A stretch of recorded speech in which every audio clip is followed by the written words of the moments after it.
to me, there was always boundaries. Yeah. There was always things that like we shouldn't joke around about.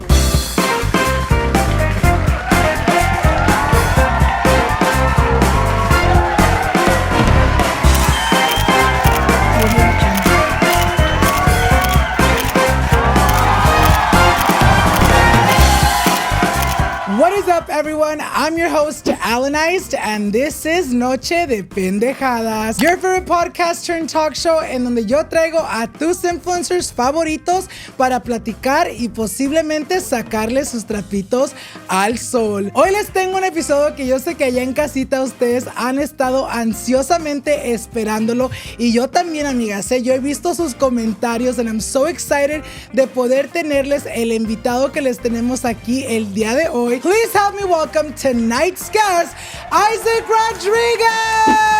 Hola, hola, amigo, ¿cómo estás? Hello, Alan. This is well overdue. Thank you for having me here. I'm excited. It's Isaac. Isaac made you look, however you know me, but I'm excited to be here. This literally has been an episode that literally has been overdue. He mirado sus comentarios, amigas, cada vez que les pido a quién quieren ver, a quién quiere ver, siempre me comentan que al Isaac. Y pues el día de hoy, amigas, se los traje para poder conocerte un poquito más. I'm actually super excited. Same. Luego, amigas, les tenemos también una sorpresa, pero se tienen que esperar a little bit more for that. But with that being said, quiero empezar con lo primerito. Antes de que empecemos con el chisme y empezar a conocerte un poquito más, quiero pasarte a ti el micrófono para que nos digas quién eres y qué haces. My name is Isaac, however, English, Spanish. I am I guess I'm many things. TikToker, social media, stylist. At heart, I would like to say soy un artista. I'm an artist. You can't put me in a box. But in honesty, I would just say I'm a creative. Whether if it's through social media, whether if it's through my fashion, or whether if you watch me live, I can be many things at different times. Haces un poquito de todo, Claro que and I'm sí. so excited que hoy te tenemos aquí el día de hoy to get to know a little bit more of who Isaac really is. Ya vamos a empezar con el chisme y con lo bueno. Voy a empezar con la pregunta that I always start off with because I feel like it's super important to get to know you when you were smaller, especially because I feel like you might have gone through a lot of things that maybe have, affected or really have come into play with who you've become today. So vamos a empezar with your childhood. ¿Cómo fue Isaac growing up? How was your childhood? Cuéntanos. I grew up in a Latino household, just like many of you guys. My parents are immigrants from El Salvador. I was born here in the U.S. My parents came to the U.S. around I would say their teenage years, like 16, 17. They migrated from El Salvador to the U.S. and they came directly to Maryland, the state of Maryland, which is the DMV area, Washington, Virginia. Maryland is what it's, or the abbreviation stands for. They actually are high school sweethearts. They met in high school at, I would say, 16, 17 years old. Okay. I'm going to spill my parents' chisme too, but my dad knocked up my mom, essentially. And they had my older brother, his name is Oscar. In high school? In high school. Okay. In high school. Okay, andaban de caliente los papás bien temprano. I guess I know where I got it As from. it should be, yeah, literally. They met at a young age in high school. They ended up, having a baby together and eventually ended up getting married. And then I was born in Silver Spring, Maryland. That's pretty much where I was raised, essentially. From a young age, it was just kind of like being raised in a Latino household with their traditions, eating, the pupusas, panes con pollo. I didn't have a lot of family in Maryland because it was just my parents, my grandma, and some aunts and uncles that I had. But, pretty much every regular Latino household, you celebrate your Christmas, and then we accustomed to some American holidays, Thanksgiving. We try to fit in the best that we could, even though my parents didn't really know what the 4th of July was and stuff like that, but They're like, por ahí escuché que ese día se tronan fireworks y también lo vamos a hacer. Quiero platicar un poquito de eso. Nos platicas that you grew up in Maryland and in the area you grew up in, it's primarily white dominated, right? ¿Cómo fue eso para ti, para tu familia, growing up in an area that was dominated by white people? Do you feel like that, affected or played a big part in the way you kind of grew up? Cuéntanos un poquito de eso. Predominantly white, like you said, but there is, a little bit of Spanish, African American. It's kind of diverse, but not as much. So that did have a big effect on me, especially like going to school. It was like Spanish at home, kind of, sort of, because my parents were trying to fit in as well, because they came like 16, 17, so they're teenagers becoming adults, like getting jobs and like going to the workforce. So at home was a little bit of Spanish, but then teaching my parents English. So at school was like learning English, at home teaching my parents English.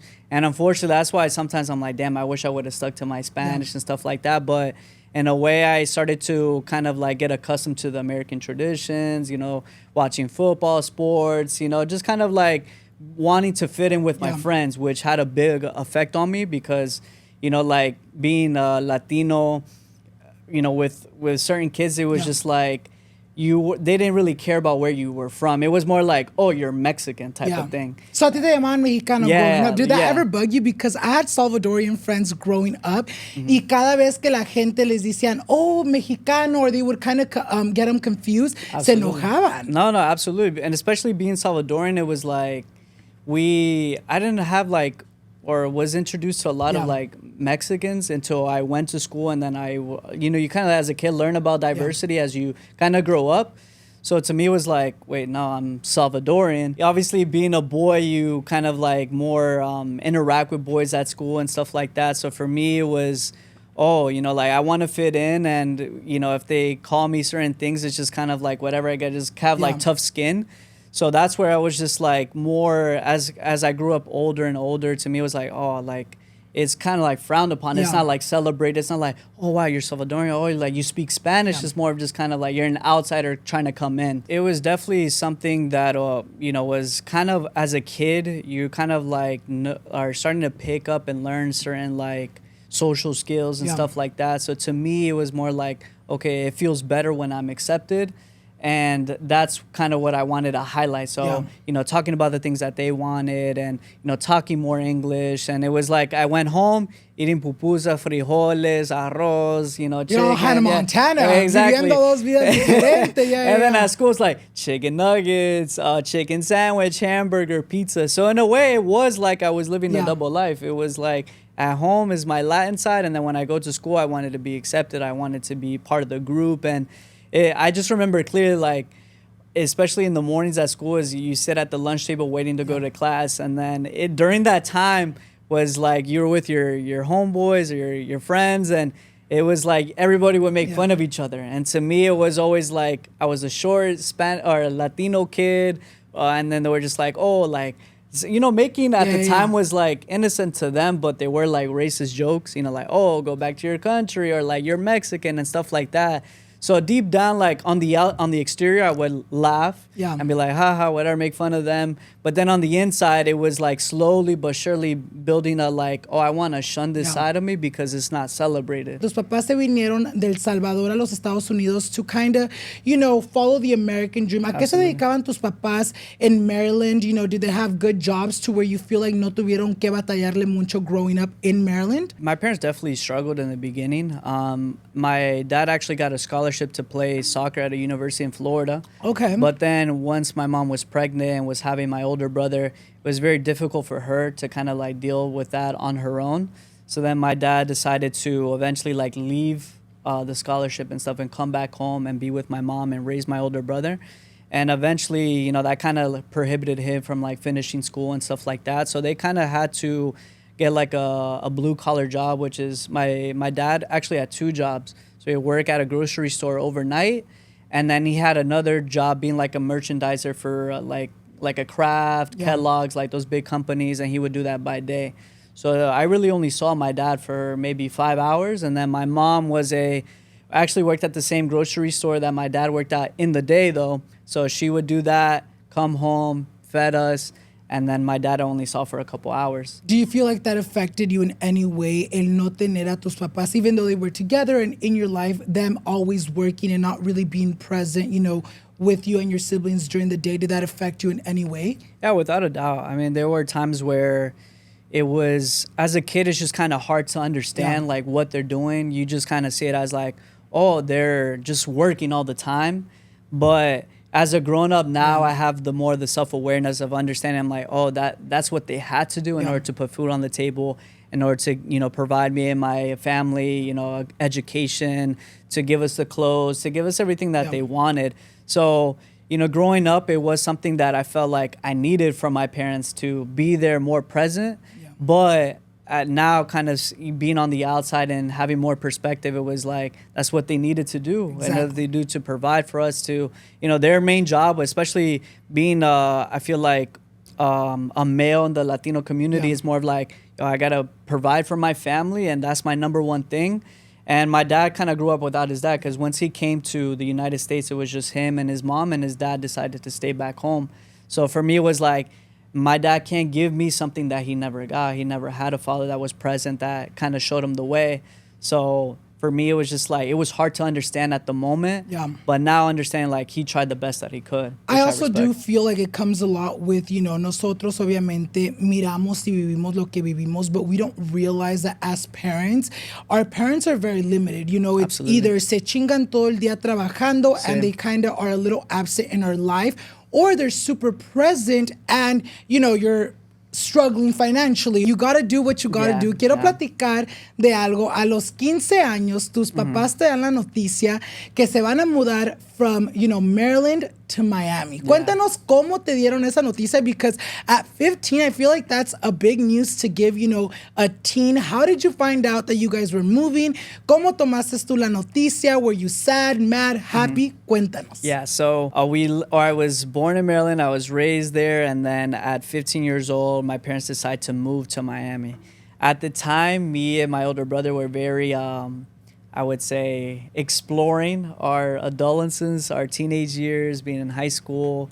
And we were partying a lot. We were drinking. I was... At 15? At 15. Okay. I was very... I don't know. Me llamaba esa vida, el desmadre. I was very rebellious. I would sneak out as a kid with my older brother. And I just wanted to be wherever he was at. So to me, it was just kind of like... I grew up in church. I was, raised in church and stuff like that. But to me, it was just like, I enjoyed having a good time at a young age. So at 15, my parents were like, no, we can't, have you living this life and stuff like that. So they decided to move to Miami to be a part of this church that they would watch online and stuff like that. And they were like, hey, we're going to sell our house and stuff like that. I know it sounds kind of crazy.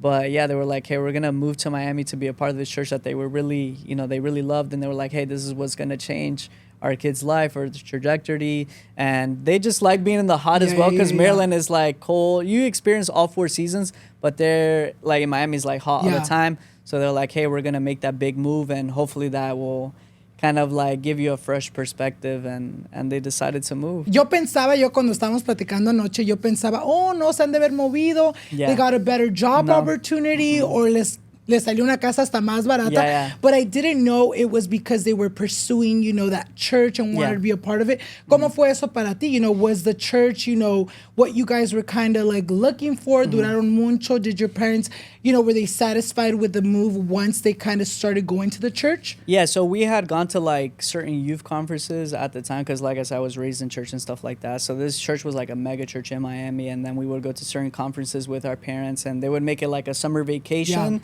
And then go to the church as well. So we had kind of a glimpse of what it was, and it was cool. And to me, I saw pretty girls there, so I was like, okay. Like de ahí soy. I was like, okay, I like it here.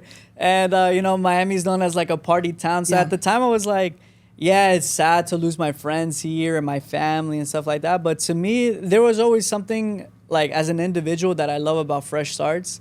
And I'm like, okay, maybe like it's sad, but this could be a cool new opportunity. So we eventually, moved over there, and, it was definitely difficult, to say the least, in the sense of, I moved as a freshman over to Miami. So I had to start high school all over again, making new friends. And there's such a diversity change over there, to where it's like you see white kids, you see black kids, and then a little bit of our kind and, Asian stuff like that. To where I went to in Miami, where it was like either you were Latino, and like a different kind of Latino too. Cuban, Venezuelan, Puerto Rican, Mexican, like so many different kinds, or you were like Haitian. It wasn't even like African American or like American black people. It was more of like Haitian. And so it's like more Caribbean and stuff like that. And to me, it was like, wow, like what a difference. Because the school that I went to in Maryland was more of like, you know, it was nice, security and stuff like that. I remember them telling me, like, I walked into the first day of school and they were like, man, like, what are you doing here? And then I was just confused. I'm like, oh, what do you mean? It's like, this is the, like, ranked the third worst school in Florida. Like, being dangerous, like, you know, fights, like metal detectors is something that I had to do. Like once I started. Wait, metal detectors to go into your high school? And to go into school. Pues que iba puro criminal ahí. Yeah, I mean, like kids. What the hell? Kids would bring weapons, drugs, like all kind of crazy stuff. It was located in Homestead. So the school I went to was Homestead Senior High. Was an F school, F-rated school. I'm not sure how they ranked that, but that's what it was rated. Was that scary for you to go into a school where like you're like, what the fuck? Parece que estoy metiéndome to was that I would have been fucking scared. No, most definitely. I was like, I told my parents, I'm like, where did you bring me? Like, where am I going? But, you know, to me, it was just like, there was just something about like seeing my dad and having him to figure out things that kind of like translated to me, or in a way I kind of like, by association of seeing him go through so much, to me was like, all right, this is just another thing that I have to figure out in my life. And although I may be scared, I just can't show that. Like, I just got to go through I just got to figure it out. No tenemos de otra. Yeah, exactly. I just got to figure it out. And then a little by little, I started getting involved more with the church and stuff like that, which I enjoyed. And so I was just like, all right, cool. Like, I'll go to school and then I can be at church and, you know, be with my friends there. And it was cool. It's crazy because not a lot of people know, but I used to be very metido también a la iglesia. Yo cuando estaba chiquito, I used to be in parades being Jesus. You know, si no me creen, amigas, ahorita se ríen como él porque han de pensar, ay, no, el mal hablado de Allen. No, en verdad que sí, amigas. Tengo fotos cuando yo vivía en México. Yo iba a las peregrinaciones. It's like the parades. And I would be Jesus Christ. Like, I would be waving at everyone. I would be in the danzas, and I would even sneak out of my house when I would be grounded to go to the rosarios. That would be like my punishment. My mom would be like, I would always go I think it was every day. Ya no me acuerdo. I'd be lying if I told you like the exact tea. But era como cada otro día. Se volvió a casar mi abuelito. No mi abuelito, but my great grandpa se volvió a casar. Y a esa señora le gustaba hacer rosarios en su casa. Entonces yo iba con mi abuelita. My grandma and my mom loved it because they're like, ay no, mi hijo le encanta todo lo que tiene que ver con la iglesia. And it got to the point where my mom would punish me, like, hoy te portaste mal, no vas a ir al rosario. I would sneak out. I would sneak out como yo dice, no, yo voy a tener una plática con Dios hoy porque la voy a tener. No, my parents was the opposite. Every time I did something bad, like, no, vas a ir a la iglesia, sábado, domingo, whatever, like a prayer, or what's it called? Un vigilia, which is like, that's what Christians do, and it would be from like 11 p.m. all the way to like the morning of just like pray, and they would send me to that. Do you feel like you're still super religious ya de adulto, or do you feel like ya te has distanciado un poquito? So eventually I became really involved with church. I was not the youth pastor officially by title, but I was running basically a youth group of like 50 to like 75. Oh shit. Yeah, 75 like young adults. And, you know, I was there like preaching, praying with them, you know, being on group chats and stuff like that, and mentoring them essentially. To now where it's like I don't find myself like going to church every Sunday or as dedicated as I was before. But for sure, my faith is something that is who I am. Is part of, is my foundation, is kind of like where I make my decisions from, is where I find my morals from. And it's just like part of who I am. You know, it's just like God, or I'd love to pray every day. You know, kind of like when I'm lost or making certain decisions in my life, is kind of like where I run to. Nos cuentas that you saw your dad kind of adjusting to his new life, well, your guys' new life in Miami. ¿Cómo crees que fue el cambio? No necesariamente nomás para ti, pero para tu familia as a whole. Do you feel like your parents were able to adapt really quickly to like the life in Miami? Do you feel like they were thriving, or le batallaron un poquito más in Miami que en Maryland? Yeah, no, it just got 100 times harder, if anything. My dad kind of like took a step of faith of like, he was saving at the time to make that move, and he took like the earnings that he did from like selling the house that we had, because he had bought a house in Maryland, and he took all that and took a step of faith of moving there. We were renting a house. He couldn't find a job right away, and it took us about over a year of like struggling. We got evicted. You know, my dad couldn't find employment for basically I would say like over a year. It took him to find eventually like a job that could pay him good to where he could sustain us. But yeah, we got evicted. We lived in a hotel. Imagine it's my parents and then I have 4 other siblings, so there's 5 of us living in a... Tú ya tenías que 15, 16 at that Yo time? tenía quizás, sí, 16, yeah. How was that 16. for you? You know, obviamente you're a child and, you know, your parents are like, nos tenemos que salir de aquí for X, Y, and Z. ¿Cómo te dieron a ti la noticia? How did you find out, or how did you grasp onto what really was going on? Yeah, to me it was very confusing because it was like, okay, we had moved, you know, for a church and to like be, you know, like being más en las cosas de Dios, and, you know, to be in this position where I was like, damn, you know, like even with myself, like the change did actually happen to where I'm like, okay, you know what, I want to be and doing certain things. I want to be more involved, like serving and stuff like that. And then to be in this position where I was like, man, God, like, what is going on? You know, like we made this move.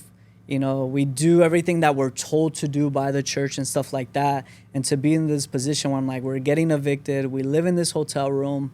And, you know, it was very confusing. But to me, it was always like, going back to what I said, you know, I see my dad figure it out his whole life. So to me, it was like, all right, God, like, I know I've experienced so many things in my life to where, like, you're so real and you're so evident in my life that I just have to keep going. I just have to figure it out in spite of like this feeling of like, man, like I feel let down. I feel like not heard. I feel alone. I feel like you abandon us.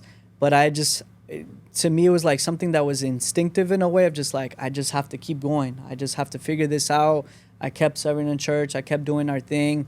And, you know, little by little, it was something that didn't happen from one day to the other, but it was something that just kind of gradually happened. Finally, my dad was able to find a job. We got out of the hotel. ¿Cuánto tiempo duraron en el hotel? Quizás 2 meses. Y después encontramos una familia en la iglesia that was like, heard our situation, was like, oh, come live with us. Yeah. And they had a townhouse.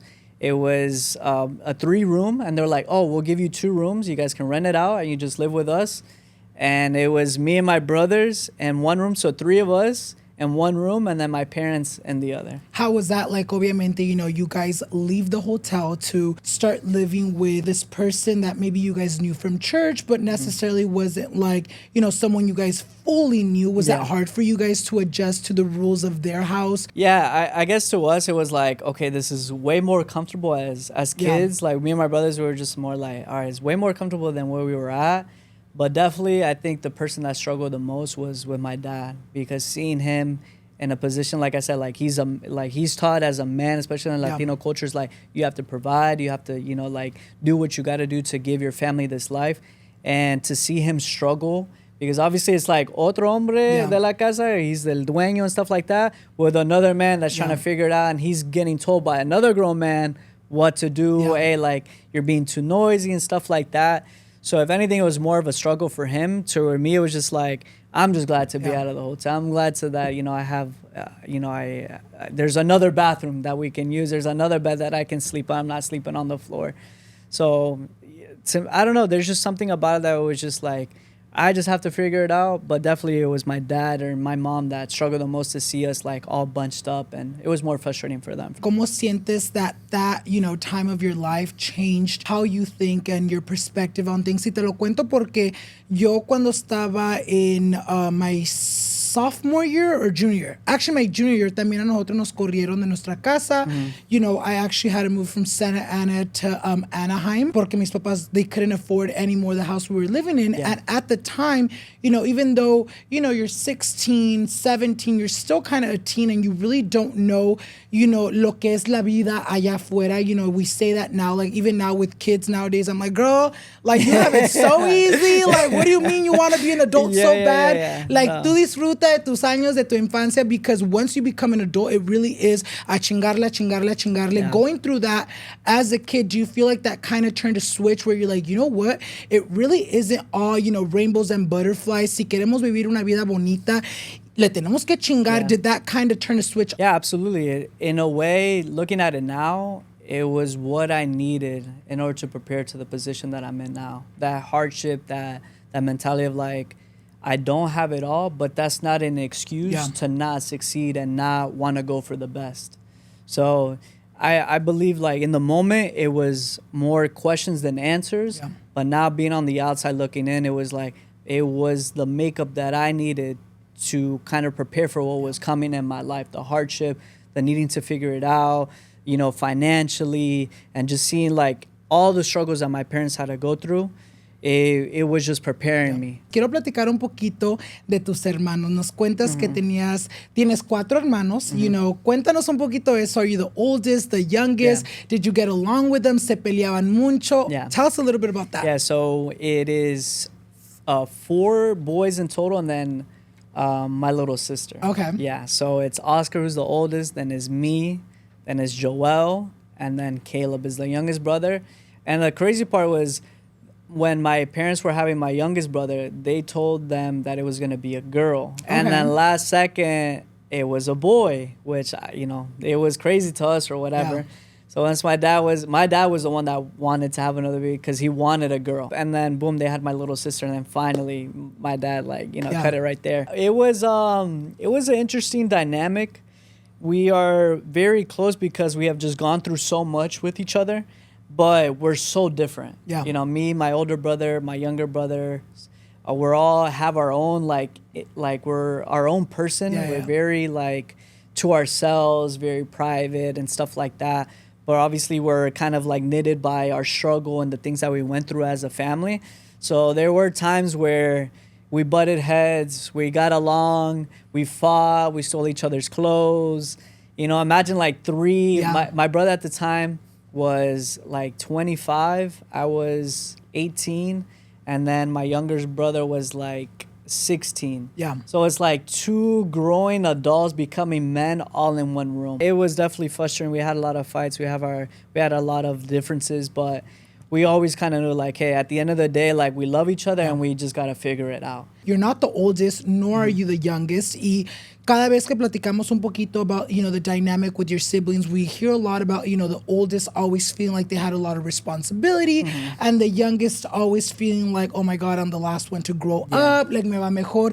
What was it like for you being the second oldest? Do you feel like you were just kind of chilling, floating, or did you have to step up in certain situations? What was that like for you? Yeah, it was a contrast of being a role model to my younger brothers, but then especially at a young age, it was I always wanted to be with my older brother. I always wanted to be like him. I wanted to dress like him. I wanted to be around his friends. In a way, it's I always was very mature for my age because I knew I'm in order to hang out with them, I have to act older. You know, I can't be you can't be a chamaquillo. Yeah, exactly. I can't act like the different one, or they're gonna catch me for being younger in a way. Yeah, yeah. But then later, I was maturing. I was growing up. It was, in a way, I'm kind of glad I was the second one because I saw him, make a lot of mistakes. Yeah. And we never, really talked about it, but from afar, I was just yeah, that's something I definitely don't want to do. That's something que estúpido, what was he thinking? Yeah. So in a way, I'm kind of, grateful that... You're thank you for the learning lesson. Thank you, for the lesson. And, it was something that it would definitely... I feel as a middle child, you get lost. Yeah. You get lost in, ¿En qué manera? Your parents paying attention to el primogénito, which is, your older brother. He's the one that's I feel more remember, they always ask for him and stuff like that. And then you have the youngest one that is the baby, where he's at. And you're just kind of stuck in the middle of oh yeah, y este también que está aquí, you know? Chingue su madre, también pongan atención al Isaac. That's crazy. Yeah. So do you feel like you kind of almost, felt a little neglected, not just by your parents, but by everyone around you, because you almost felt no soy ni el primero ni el último, ahí nomás estoy por estar. Yeah, you I felt, kind of neglected, I got lost, but I guess over time, I always just embraced whatever kind of came my way. So to me, it was my personality naturally is I'm a very introverted person. Yeah. If you don't talk to me, that's I'm okay with that, And I guess subconsciously, growing up, it's kind of made me the way that I am now. But yeah, there were moments where I'm just like, oh, maybe like my parents don't care Yeah. as much as they do about the oldest and the youngest, you know, and I just kind of got blended in. Nos platicas un poquito de la relación con tus hermanos. How was your relationship with your parents growing up? Do you feel like you were closer to your mom? Were you closer to your dad? Or do you feel like you weren't close to any of them? Tell us a little bit more about that. Yeah, I would say like being the middle child had definitely a big effect on my dynamic and my relationship with my parents, because it would just felt like especially with my dad, that's where I would say the big difference is, because, you know, he was always working and stuff like that. And to me, it just felt like he just never cared about what I was doing. Yeah. And the only time he did care is cuando hice algo malo, when I got in trouble, you know, saqué malas notas and like the report card and stuff like that. So it was, I felt like the only thing that we could really relate and talk about was deportes, like el partido de fútbol, you know, basketball, you know, football and stuff like that. That's the only thing that I felt like we could ever talk about. Yeah. We were on the same page, because everything else, it was tan más enfocado en dormir, you know, thinking about work the next day, and definitely played into the relationship that we even have now. You know, I still talk to my dad, he's still with my mom, and like I'm super grateful for, you know, the relationship that we have, but it was still very, you know, kind of difficult, because it was more of like, damn, you know, as a kid, it was like, why doesn't my dad want to get to know me? Why doesn't he care to, you know, be involved in my life in a certain way? And because I would see other kids, you know, and their dynamic, and even growing up, like talking to friends and how involved their parents are, even that they're out of high school, that they're older, and how they like take care of them, and how they ask for them, they're texting, they're calling them. And you're like, can't relate. Yeah, I'm like, I don't know what that is. So it to me is like, I don't even know what the feeling is. It's like a numbness. To where my mom is like, obviously a mother is more of like, oh, she wants to know. But as now being an adult is kind of like hard in a way. And that's something that I kind of talk to, like, you know, with my girlfriend. I'm like, I wish I could call like more and be more involved and, you know, kind of know what's going on. But in a way, it's like, it's hard to give something that I never got. Me estabas contando earlier that you know, at an early age started sneaking out. Yeah. Was it because, you know, you would ask your parents and they would say no, or no preguntabas? No. Cuéntanos un poquito de eso. So I remember this one time, my brother was with his girlfriend, and then he told me like, okay, me dejas saber when you need me to pick you up, and I got you. And I was like, okay, cool. So I literally snuck out the room, like the window in my room. I jumped down with my outfit, ya listo.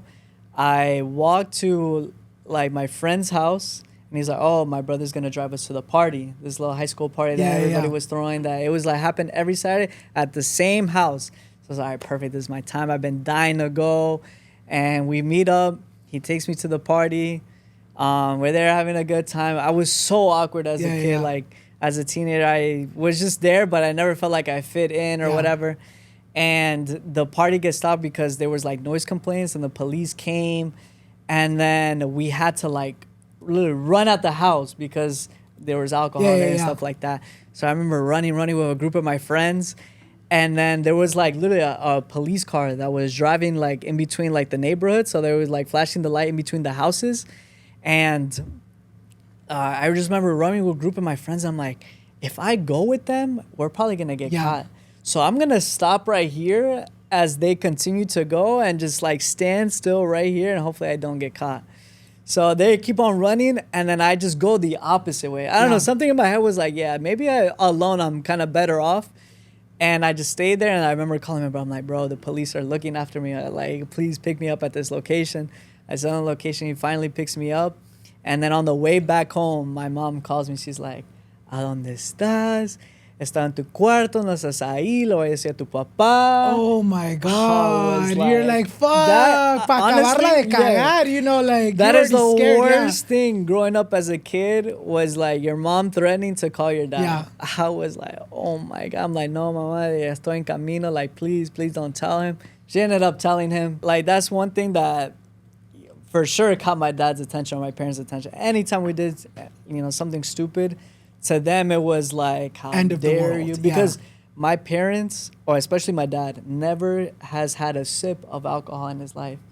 He's never tried drugs. He's never been to like discoteca, like nothing. So for him to find out that we were doing those type of things, that's what caused him to make a dramatic move like that, because he was like, there's no way that I raised you like this, that I work my ass off. Y están haciendo esas a los 15, 16 años. Exactly. Yeah. He's like, who the hell am I raising? Yeah. Exactly. So for him, it was so confusing because he had to like be an adult. He had to be, once he got out of high school, it was like, I have a family. I can't afford to do stupid things like this. But for us, it was like, all right, we're growing up in America. This is what my friends are doing in high school. I have the luxury of like not having to work right now.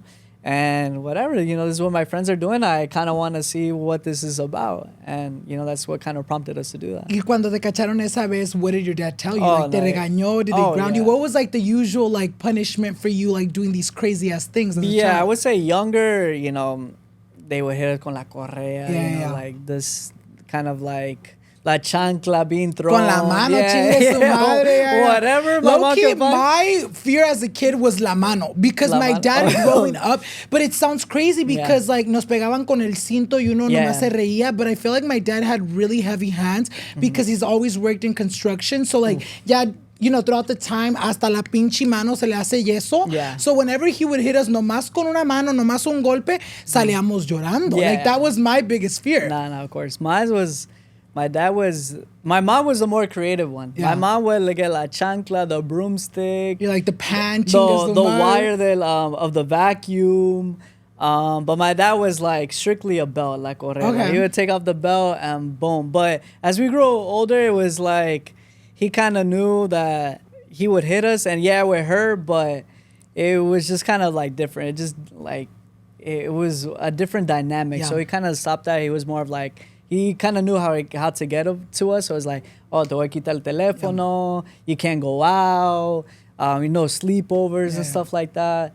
So that was like, oh my God, bro. Like, that's even worse than, you know, getting... You're like, mejor pégame. Chingue su madre. Literally. You're like, I'd rather have that and go out tomorrow than not fucking go out. I had 3 girlfriends I had to call, and I can't You're like, fuck, hablamos un poquito de eso. Yeah. And I feel like, you know, as adults, like, it's funny because as kids, there's things que nos caen gordo or that we just hate about our parents, whether that's like a personality trait or a habit. I have a lot of those. Like, I'm like, oh my God, growing up, I hated my fucking dad for doing this, y ya de adulto casi igual que él. What do you feel like are those like habits, or what do you think is like a personality trait that you saw either your mom or your dad have growing up that you feel like now as an adult it kind of brushed onto you? Yeah, I would say number one is probably working hard. I saw my dad work his ass off, working 2 jobs, did whatever he could provide for our family. But also, like, him being so strict, era un hombre tan respetuoso. So that kind of like translated to me. He taught me from a young age, like, hey, this is how you treat a woman. You open the door for her. You're respectful. You know, like, don't get out of line. Like, hey, you pay for the meal the first time. Or like even going to like casa ajena, like, hey, when you get to the house that's not yours, you say hi to every single person. And if you don't, you're in trouble. Like, hey, cuando vas a casa ajena, tienes que preguntar, ¿puedo usar el baño? Like, different, like, little things like that to me, for sure, I value. And something that I want to teach my kids as well, like, to be respectful. Because to me, like, now I want to be as the individual that is known as, like, oh, he's respectful. His parents raised him well. Because I know that translates back to them. But at the time, as a kid, it's like, oh, my God. Like, I have to say bye and hi to cada persona que está aquí. Like, you know, they're my family. Like, who really cares? But no, it was like every single time you got to do that. And he was, I don't know how, but he was watching every single time. He knew, like, hey, he's not scoping you out as soon as you get he's there. He's like, yo te vi, no dijiste bye, like, tu you're abuela, like, el perrillo. I know, the dog, the or like, pet. no pediste para usar el baño, like, or don't even ask for food. Like, that was a big thing. Like, don't ask for food unless they offer it to you. Quiero platicar un poquito de, you know, you moving to LA hace 3 años, you know, you make the decision of, you know, following your fashion career and moving to LA. Cuéntanos un poquito de eso. How did that idea first start? You know, was it scary? Like, ¿cómo pasó todo eso? Eventually, in Miami, I graduated high school. My parents wanted me to go to university so bad. And to me, at a young age, I just knew that the classroom, that the school setting and the education setting was just not for me. So I graduated high school, and I knew right away. I'm like, I remember going to orientation at a community college. It was called Miami-Dade. I go, and I was just doing it for my parents. And I sat there, and by the end of the orientation, I just know I was like, yeah, this is not for me. Yeah. But me, I'd rather work my ass off, like take the route that my dad took, than to like put myself through another 4 or 5 years, however long it was gonna take to get a degree. So I remember by the end, like the middle of the orientation, I let get up and walk out.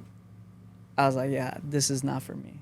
And I went back home, and then my parents like, oh, ¿cómo fue? ¿Cómo te fue? Like, you know, like, do you know what class you're gonna take when you start? Cosas así. And I was like, yeah, I'm not gonna do it. You know, I'd rather work. Oh, you told them, no les mentiste. How did no. they take the noticia? My parents have always been, they were very vocal on what they wanted me to do or the route that I would take, you know, because I had other, you know, cousins and family members that were, one of my cousins like a lawyer, and he went to one of the best schools, law schools like in their area and stuff like that, and they wanted me to take the same route. But to me, it was just like, hey, Dad, like, especially when my dad was the one, and I was like, I'd rather work. I'd rather figure it out. I know I have to work and bust my ass. And to him, it was like, no quería que hiciera los mismos like errores que él hizo.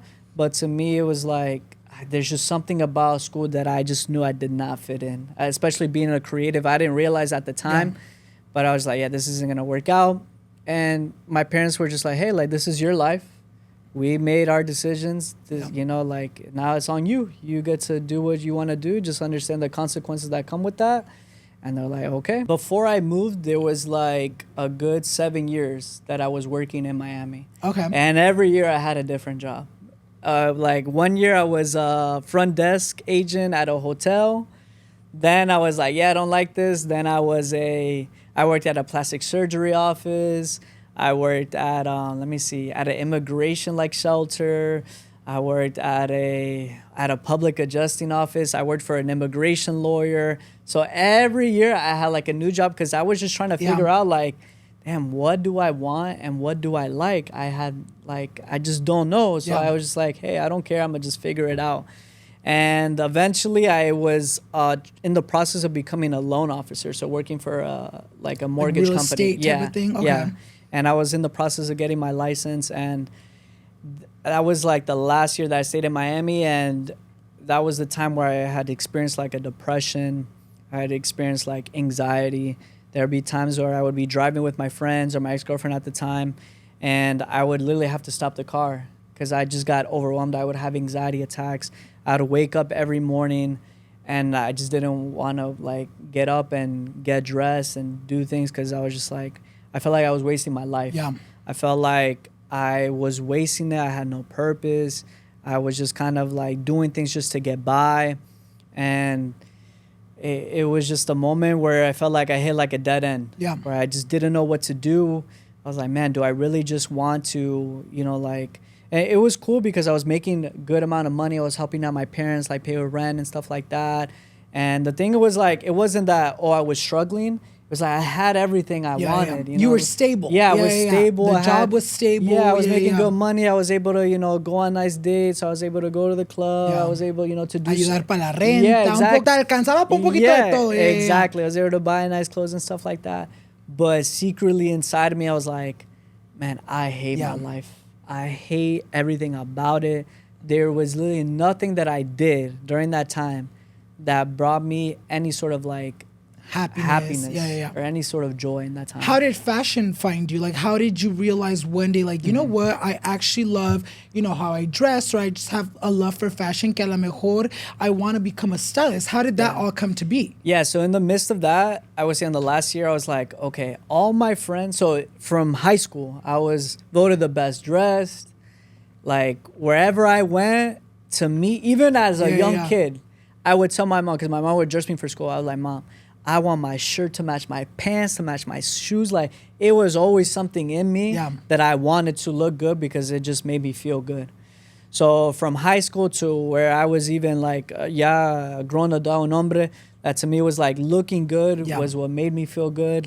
Like, I know a lot of people had like cars or like watches and different things. Me era la ropa. Like, I like to have nice clothes on. I like to, to buy nice things to look good. And in that time, I opened like an Instagram to where it was like I had a personal one, but then I had like a fashion one. Yeah. And then I would like post my outfits, and I would make like IG reels and stuff like that of me like in my new outfit and stuff like that. I would like tag the brand and stuff like that, even though like they weren't noticed. Even though I had no like brand deal or anything like that. And every Sunday I remember like I bought a new outfit, I would take pictures that day and post it, and I was just doing that consistently for a year. And that's how I kind of like got started, at least like kind of like dipping my toe into fashion and stuff like that. Do you feel like it's different, styling yourself versus styling someone? Oh, absolutely. To me, it was like, I would say I never went to school for fashion or anything like that, but it was an acquired taste that I kind of developed over time that I am very, like, I just know what I like, and I'm very decisive when it comes to that. So compared to someone else, like even when it comes to dressing my girlfriend, she's like, hey, can you dress me for certain things? And I'm like, yeah. And I'm like, oh, I think this will look. And she's like, no, I don't like that. Yeah. And I'm like, oh my. Or you put it on, you're like, oh, maybe it don't look as good as I thought. Yeah. So there's definitely that in a way of like, you just got to trust the person knowing what they're doing and knowing that like, hey, they're a professional. They know what looks good. With just like certain people, depending on personality and stuff like that, they just either don't like it, and that's where it's just kind of like it's a struggle of like, hey, this is what you should wear, and no, I don't like that. So it was very different. I think it does get hard too, because like you kind of have this vision. Absolutely. Y si pues tu cliente no quiere o no se siente cómodo, and you're like, okay, then how do we make this vision come to life? Yo también así me siento. A lot of people, just because I glam myself, I get people like, oh my God, do my makeup for, I don't know, my wedding, my quinceañera. And I'm like, babe, I'm not a makeup artist. I do makeup on myself because it is another pressure. A veces lo que se me mira bien a mí, a la mejor este mismo maquillaje a alguien que maquillo won't look the same, or maybe their features are different that like no les va a resaltar igual que me resalta a mí. So I feel like it is I feel like especially fashion, it is one of those careers where like you really have to like not just have like an open or a good eye for yourself, but like also be like, okay, si eso se me mira bien, que se te va a mirar bien a ti. Yeah, claro. Yeah, no, without a doubt. I'm a type of person where it's like, either I got to do everything on my own, or I'm going to let somebody just do everything for me, and I'm okay with however it comes out, So with fashion, you know like who you're dealing with. Either they're very picky, and to me it's just like, all right, then you really don't need me. You're going to wear You're like, then you look want. like shit. Yeah. Another word. Without saying that, it's just like, pues like, ponte lo que te vas a poner, and I'm just, whatever. Yeah.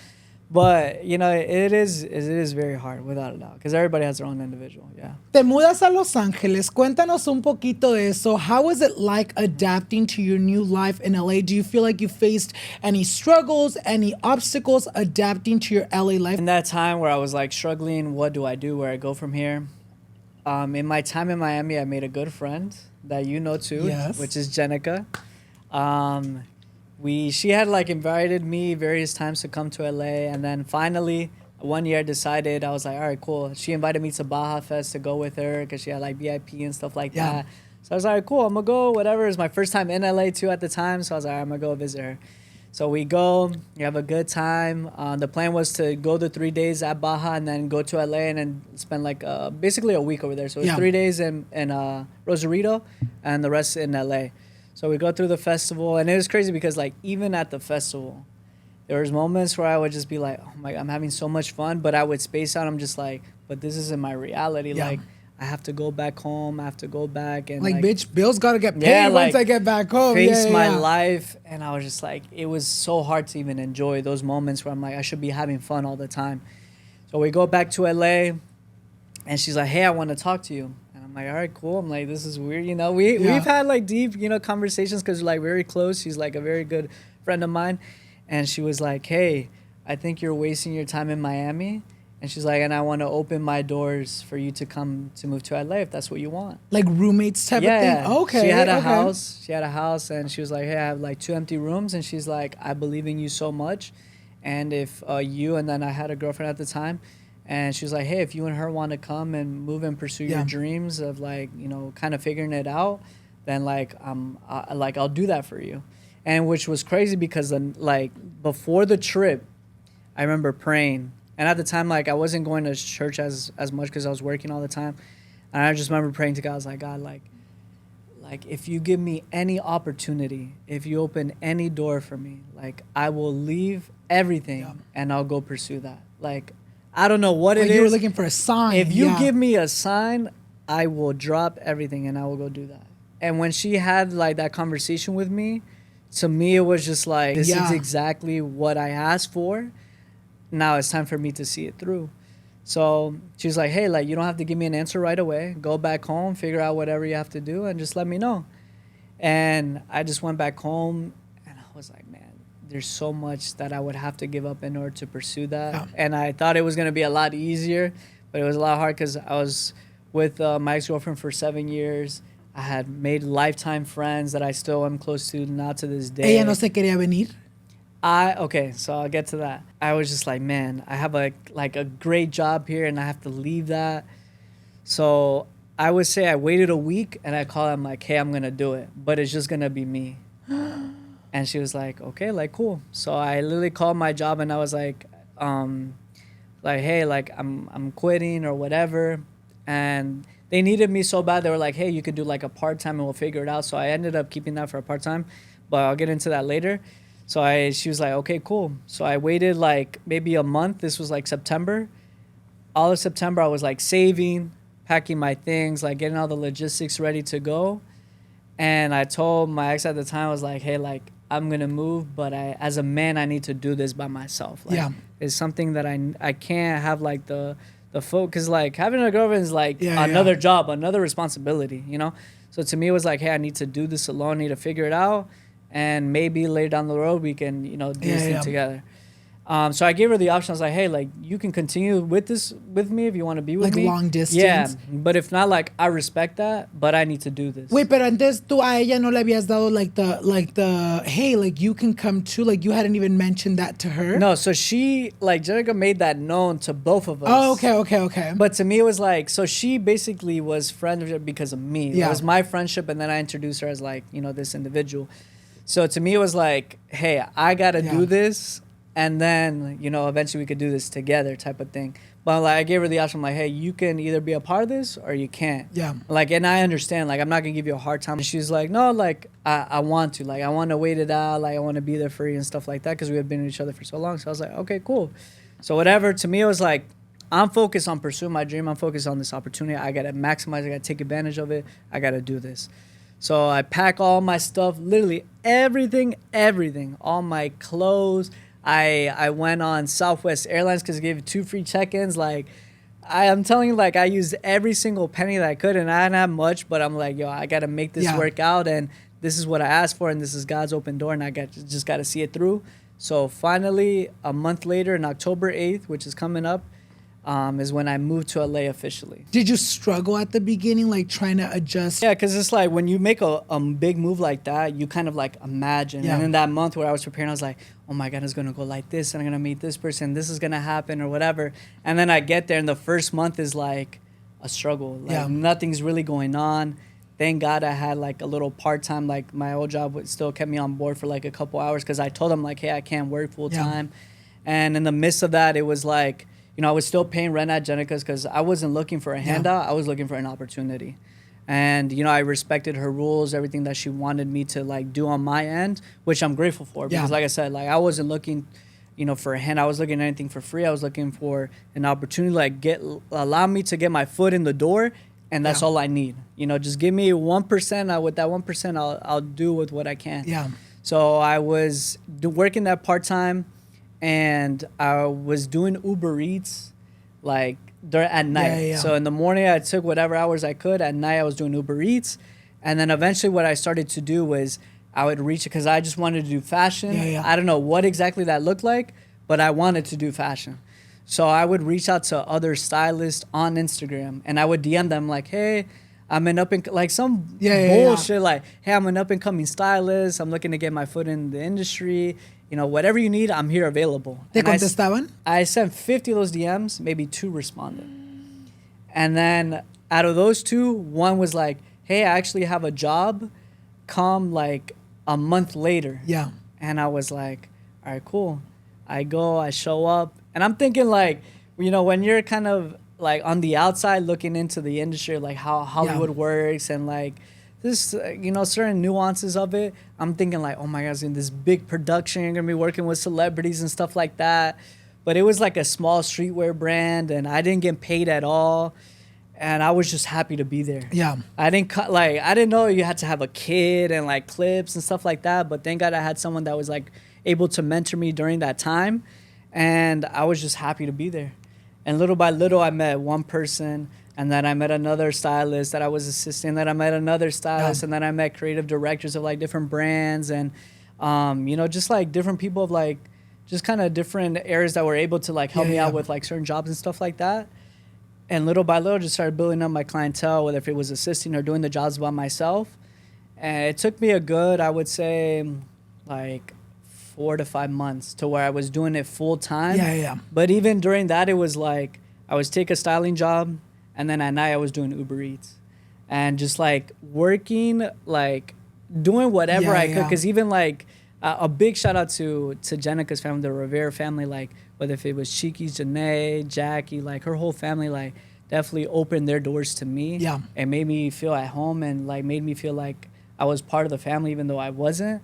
And, you know, they just kind of like, hey, I need a favor of this and I'll pay you. And I just took it because I'm like, I'll take whatever I can just to make sure that I have enough for rent, make sure that I have food to eat, you know, to wherever I needed. And I felt like I was working like 3-4 jobs at the time. You're like, fuck it, ¿a dónde me meto para ganar lo poquito no que me me da? importaba lo de, hey, you need this, you need a dry cleaning picked up, you need whatever picked like, up. Chinga su madre, I will do it. I don't care what. Don't even give me the details. Just tell me where I need to go, what I need to do, and I'm good. Did your clientele ever get like big to the point that you're like, you know what, I don't need to do the Uber Eats anymore, like I literally can live off of just me styling these clients? Or were you like still styling full time but you were also still struggling? Yeah, I would say after like 6 months of like doing the Uber Eats, like getting whatever job that I could, eventually I built enough clientele to where it was like consistent, to where it was like more inconvenient to do certain things, or I was just like super tired, which felt overwhelming.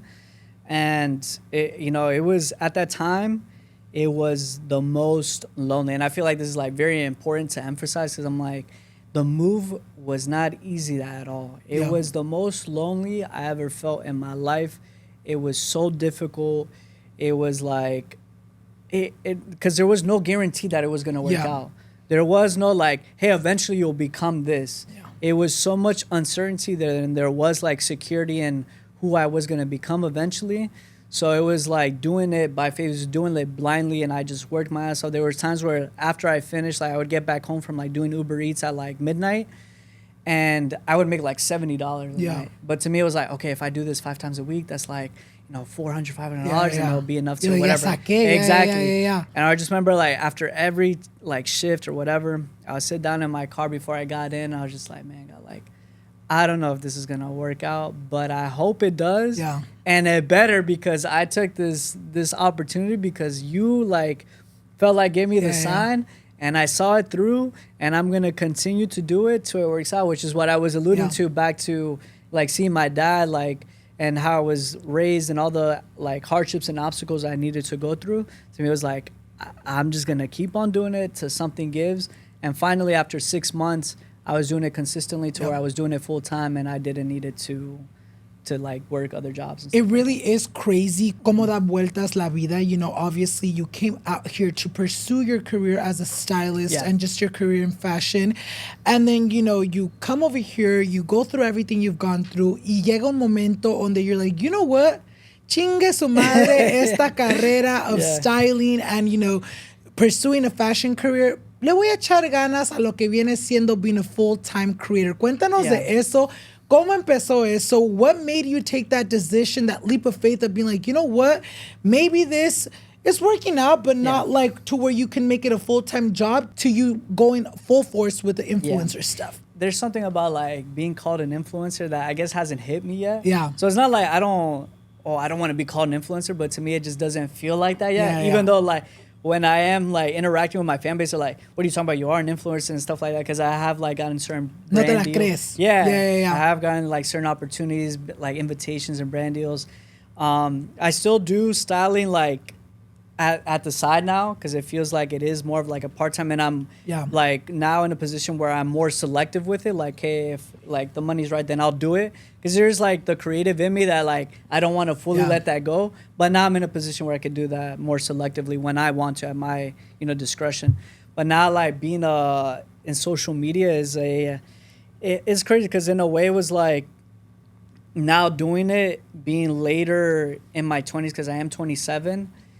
I see like certain people being at a younger age and go through it, and kind of like the hardships that they experience. And to me, I don't really like necessarily go through the same struggles. To me, it feels like more of like, hey, this is who I am, and either you accept that or you don't. I don't really care to be kind of like affirmed by like, the likes and the views. And although I want that, like I'm very competitive, I'm very ambitious, but that's not what validates me as an individual.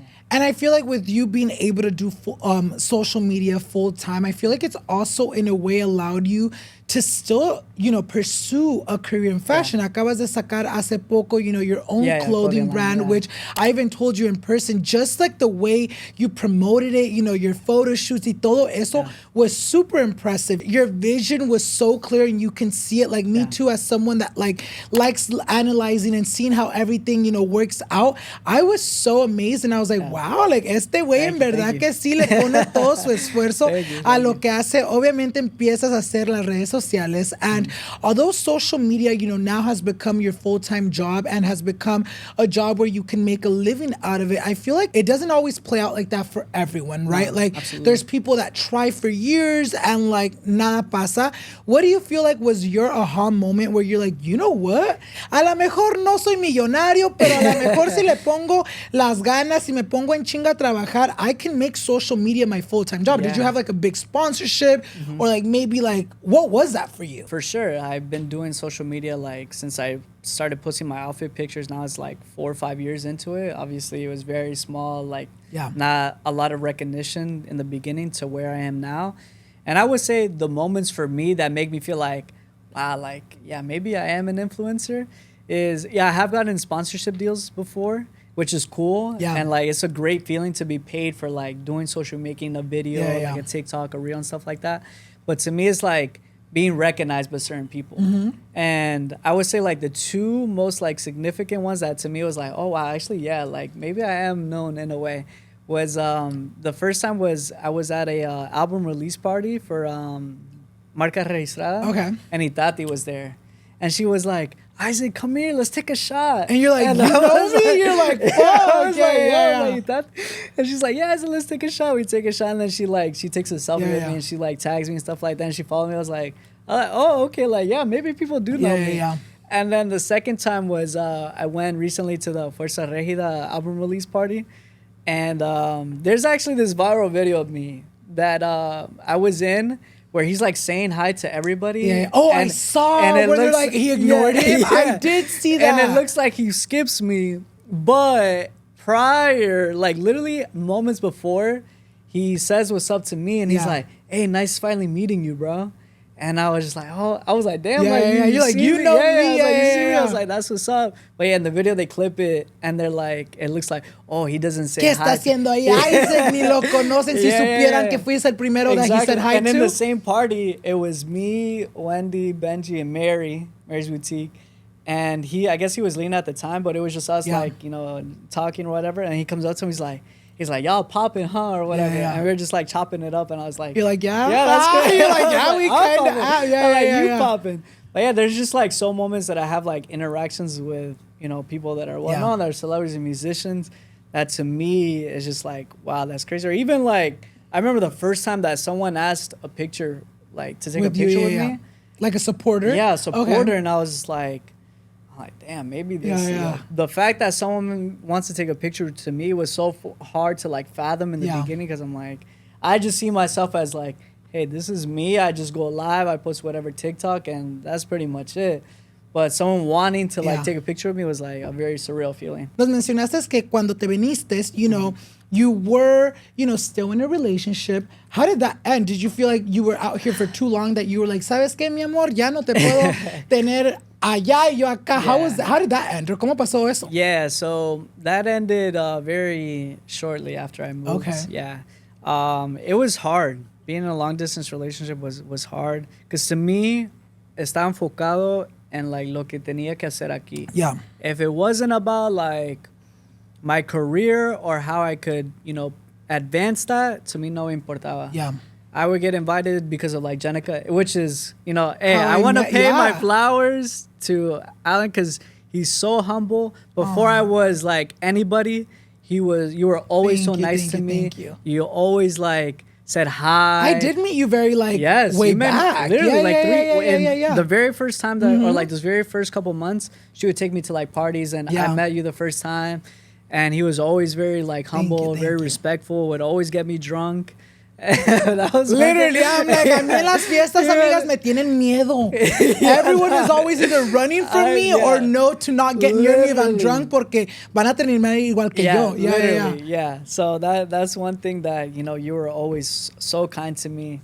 And what's it called? So after a couple months in, I ended the relationship because I don't want to get too much in Yeah. detail because it's just like whatever, so long time. I don't want to be like, oh, Isaac's not over his act. No, guys, that's such a long time ago. But whatever, it didn't work out. She was doing things she wasn't supposed to do, and I was more focused in my career. And to me, it was like, if you weren't kind of like on my journey, then it was just something that I was just like, hey, then you just can't be a part Yeah. of it. And I just got to move forward because I have a goal, I have a vision, and that's all I'm focused on. So that ended. And I was single for like 2.5 years. You settle into LA y rápido se te presenta esta oportunidad to live with other content creators. Yeah. Quiero hablar de la WakaBae House. Antes de que empecemos al chisme y todo eso, quiero platicar cómo empezó esa idea. Who Yeah. came to you with this idea? ¿Cómo conociste a todos tus roommates? Yeah. Cuéntanos de eso. Of course. So eventually I moved out of Jenica's house, I would say a year later, and I moved in with my best friend Manny, who is from Miami. We grew up like basically going to the same church, and from we were like 17 up till now, he's still my best friend. Shout out to him because without him I wouldn't have made it. I felt like, especially going through relationship problems and feeling so alone, the fact that he moved to LA and he started doing his own thing definitely helped me, and I couldn't have done it without him. So shout out to you, Manny. We got an apartment with each other eventually, which was cool because it went from like living with a girl to guys, which I felt like I needed. And he he got into a relationship a couple months after, and he was like, hey bro, like I'm gonna move out, I'm gonna live with my girlfriend. And I was like, all right, cool, like I'm happy for you, like this is amazing, go for it, like it's okay, don't feel bad. And I was living alone in my apartment for about, I would say like 5 months. Okay. And I met Wilito while I was looking for a roommate, and his manager at the time was one of my friends that was like, hey, Wilito's looking to move to LA. I know you don't have a roommate. Can he like just kind of like pay on a month-to-month basis? At your apartment that you at were my sta- apartment, okay, yeah. okay. And I was like, yeah, cool. Like, I don't really care. I Yeah. had no idea who Wilito was or like what was going on. I was doing social media like fashion-wise. So that was all on my For You page. That's all I really cared about. And I looked him up and I was like, yo, who is this kid? Like, I like, to me, it made no sense as to like what he did and stuff like that. But I'm like, hey, listen, as long as you could pay your rent, you're pursuing your dream, I know what that is. So cool. I meet him for the first time. He comes over to the apartment and we're kind of like feeling each other out. And he's like a cool, like shy kid. How was it the first time? Was it awkward? I just saw the TikToks and I saw he was like very crazy, like and stuff, like he did wild stuff.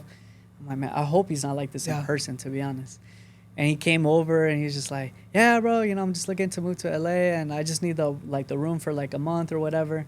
And then to me, like, I'm very easygoing, and for me not to get along with you is like something wrong with you rather than me. Because I get along with everybody. I mind my own business. Like, I'm not drama or anything like that at all. And I was just like, all right, cool. You know, we chatted a bit and he was doing his own thing. I was doing my own thing. And like eventually he stayed for a month, and then he asked me, and he was like, bro, because we were like play like video games with each other at night and stuff like that. And he's like, bro, he's like, you think I should move to LA? Because he lived in McAllen in Texas. And I was like, bro, I was like, what do you want to do with your life? Like, do you want to be an influencer? Do you want to like make it big? Do you want to like make like these aspirations of being and accomplishing all these things a reality? And he's like, yeah, that's what I really want. Then I was like, I'm like, don't even go back to McAllen. Yeah. Take whatever little that you have right now. Don't go back and just go through with it. Literally go through with it. Tell your mom, tell whoever you got to tell, and just see it through. Eventually, it was just from a month to 3 months to where along the way we started building a relationship. We were going to the gym together. We were like shopping together. You guys became homies. Yeah, literally. He became like, he was my roommate. So we became homeboys. We would cook with each other. We would like go live with each other. We would shop together because his style before compared to what it is now is a big transformation. You know, you're welcome. I'll send the invoice later. No, I don't charge him for that. But yeah, I was like, hey, to me, it was I saw in him someone with so much potential, but I never wanted to treat him as my little brother. It was more of like, with any individual, I'm like, I know I have something to offer to you. And despite your age or what you look like or who you are, I know you have something to offer to me. Yeah. And it's all about having that open mentality. Did you ever see yourself in him? Yeah, I would say especially like making the move. Yeah. Rather than, obviously at the time he was way bigger than me and he was been doing more social like, media. Pursuing your career. Yeah. For him, it was like, and I'm a very like intentional person, and I'm a believer of like, there's nothing that happens for no reason. There's nothing wasted in your life. So when he came and lived with me, I'm like, all right, God, like you brought this individual, and whatever role I can play in his life, whether if it's to help him with his fashion, whether if it's to be a good friend, whether if it is to be like a brother to him and guide him, and whether if it's big or small, it doesn't matter. Like, I want to be of a good influence. I want to be someone that he can trust, especially knowing how LA is and knowing the difficulties and the mystery and the facade that comes with it. So I was like, hey, I told him, I was like, listen, bro, like, I'm your roommate. I can be your friend. I can be whatever you need me to be. Yeah. But like, we were doing like certain social media stuff with each other. And I was like, whenever that gets uncomfortable for you, like, you can let me know. And we never have to film a video. Like, you told him straight up. Yeah. I told him I'm like, we don't have to film about TikTok. We don't have to film a video. I could just be your friend. I can be your roommate. Yeah. To me, that bullshit doesn't matter. Like, I'm here to be whatever you need me to be. Because, obviously building a relationship, it was more like I built a care for him. Yeah. And I was like, hey, I got your back. So after that, he actually got me kicked out of my apartment 3 months into it. I do remember that. Because he started streaming. And it's funny because, like, we went to the gym one day. And he's like, damn, bro, I don't know what to do. I'm kind of like over TikTok. I was like, bro, you should start streaming. Yeah. So after the gym, me and my friend Manny and him, we were working out. He's like, all right, let's go buy all the stuff. Buy the stuff. He starts streaming. The streamings are like the streams go viral. They get crazy. And I remember the specific one that got us kicked out was he hit like 50K on Twitch. And he was like, damn, bro, I don't know what to do like for the 50K. And then my bright ass idea was like, bro, let's pretend like we're popping bottles in the club in your room. So we bought a smoke machine, like a fog machine. A whole ass club in the room, And I was like, what we'll do is we'll buy tarps and we'll like plastic everything or whatever, and we'll just do it like that. So there's viral clips of us like doing all the things, putting in the smoke machine, and like the smoke alarm gets up. And there wasn't like, for the 3 months that we lived, every other night the security at the apartment complex would come and knock on the door and be like, you got a noise complaint, you got a noise complaint, you got a noise complaint. So then eventually, it was the month of August, I pay the rent, and then I get a call from the landlord, was like, hey, the rent didn't go through, I'm going to see what's going on or whatever. And I was like, oh, okay, cool, let me know. I'm at work at the time. No, check your account. Like, let me make sure I got the money. Yeah, and he tells me, and I remember telling Wilito, I was like, bro, like, we can keep this up. And like, I just believed in him so much that like, people would always tell me like, oh, you don't get annoyed over Wilito, what he's doing. Like, he's going to like fuck up everything. And to me, it was like, I believed in him so much that that was the risk I was willing to take. And I remember telling him, I was like, hey, bro, like, we can keep this up. But I'm telling you, I know how this works. There will be one day where we might get kicked out, we might get that call. And then he was like, you think that's gonna happen? You think? Because he's like, this is his first time moving out of his mom's house. He's like no capta, no capta. He's never applied for a lease or anything like that. And boom, the landlord calls me back. And the place that we're renting is like this nice apartment complex, but it was like a rental arbitrage. So meaning that there's a landlord and then there's a person renting from the landlord that's renting it to us. Okay. So technically I was never on the lease officially. Yeah. So that lady calls me and she's like, hey, when you're kind of like signed up for that, you're like, you can be on a month to month, but they can kick you out at any time. So they were like, hey, they rejected the rent that you paid because they're kicking you out. There was about 35 noise complaints that the community signed, like a formal like complaint that they submitted to what's it called? Like the office maybe? Yeah, or just the office or whatever, yeah. Like it got to the people in charge. Yeah, exactly. And they were like, hey, they rejected the rent. You have like 48 hours to get all your shit. Oh, it was that quick? Yeah, it was that quick. Yeah, because it was like... So the person that we're running it from, they were going to evict her if they didn't kick us out. That was like the agreement that they had because they knew. And it was so crazy. It was like, I guess at the time we were going so viral that people at the community knew it was us. Oh. They knew it was like, oh, you know, like otra vez esos muchachos chingando. I remember because there was the security pulled up with the screenshot. He's like, hey, like they see what you guys are doing. And it was a picture of me and Wilito like doing a battle. And I was like, oh my God. I was like, damn. So I remember calling Wilito that day and I was like, hey, bro, today's the day. And he was knocked out because he sleeps until like 1, 2 p.m. And he's like, what are you talking about? I'm like, bro, I need you to pack all your stuff and we got to leave. He's like, what are you talking about? He's like, bro, I'm like, we're getting kicked out. And he thought I was kidding. Broma? Yeah, he thought I was kidding. Okay. I was like, nah, bro. I'm like, I'm at work, but I need you to pack all of our things. And, you know, like when I get there, we'll use my car and we're just got to pack all of our stuff. Was it a mission to get everything out? Oh, my God. That was literally... It was just so hard because I'm like, all right, I kind of have to be not the adult in a way, but like I kind of have to figure it out. So, because he obviously has never been in that position ever before. And I got there and he was just like, ni me quería ver. Like he was embarrassed? Yeah, because he knew he messed up. And, you know, this was like 3 months into like our friendship. And he just didn't know if I was going to explode or get mad. And I just remember I was like, hey, bro, I'm like, you know, we got to figure this out. I'm like, I told you this day was going to come. I'm like, don't worry. Like, don't feel bad. Yeah, we just got to figure out what our fucking next move is going to be. I'm like, understand, like, this is the consequences of your actions, which I told you that was going to happen. But now it's time to, like, man up. Yeah. You got big boys, and we got to figure this out. And then he always made me a promise. He's like, hey, bro, like, he's like, wherever I go, I'm gonna take you with me because I know I put you in this position. So, ¿cómo fueron from that to like being like, you know what, the WakaBae house? So then we spent like a week at Jenica's house because she took us in for like a week, and we were there talking to like a realtor that was able to kind of like find us a house, but it was like an expensive house. That me and him were like, damn, you know, it's a big risk. Just kind of like, we could at the time, but it was like a big risk just doing it us two. So, you know, during that time, we were filming a lot with like Shadi, with Jose, and they were kind of like part of the story that we would do and stuff like that. She would come over do the streams.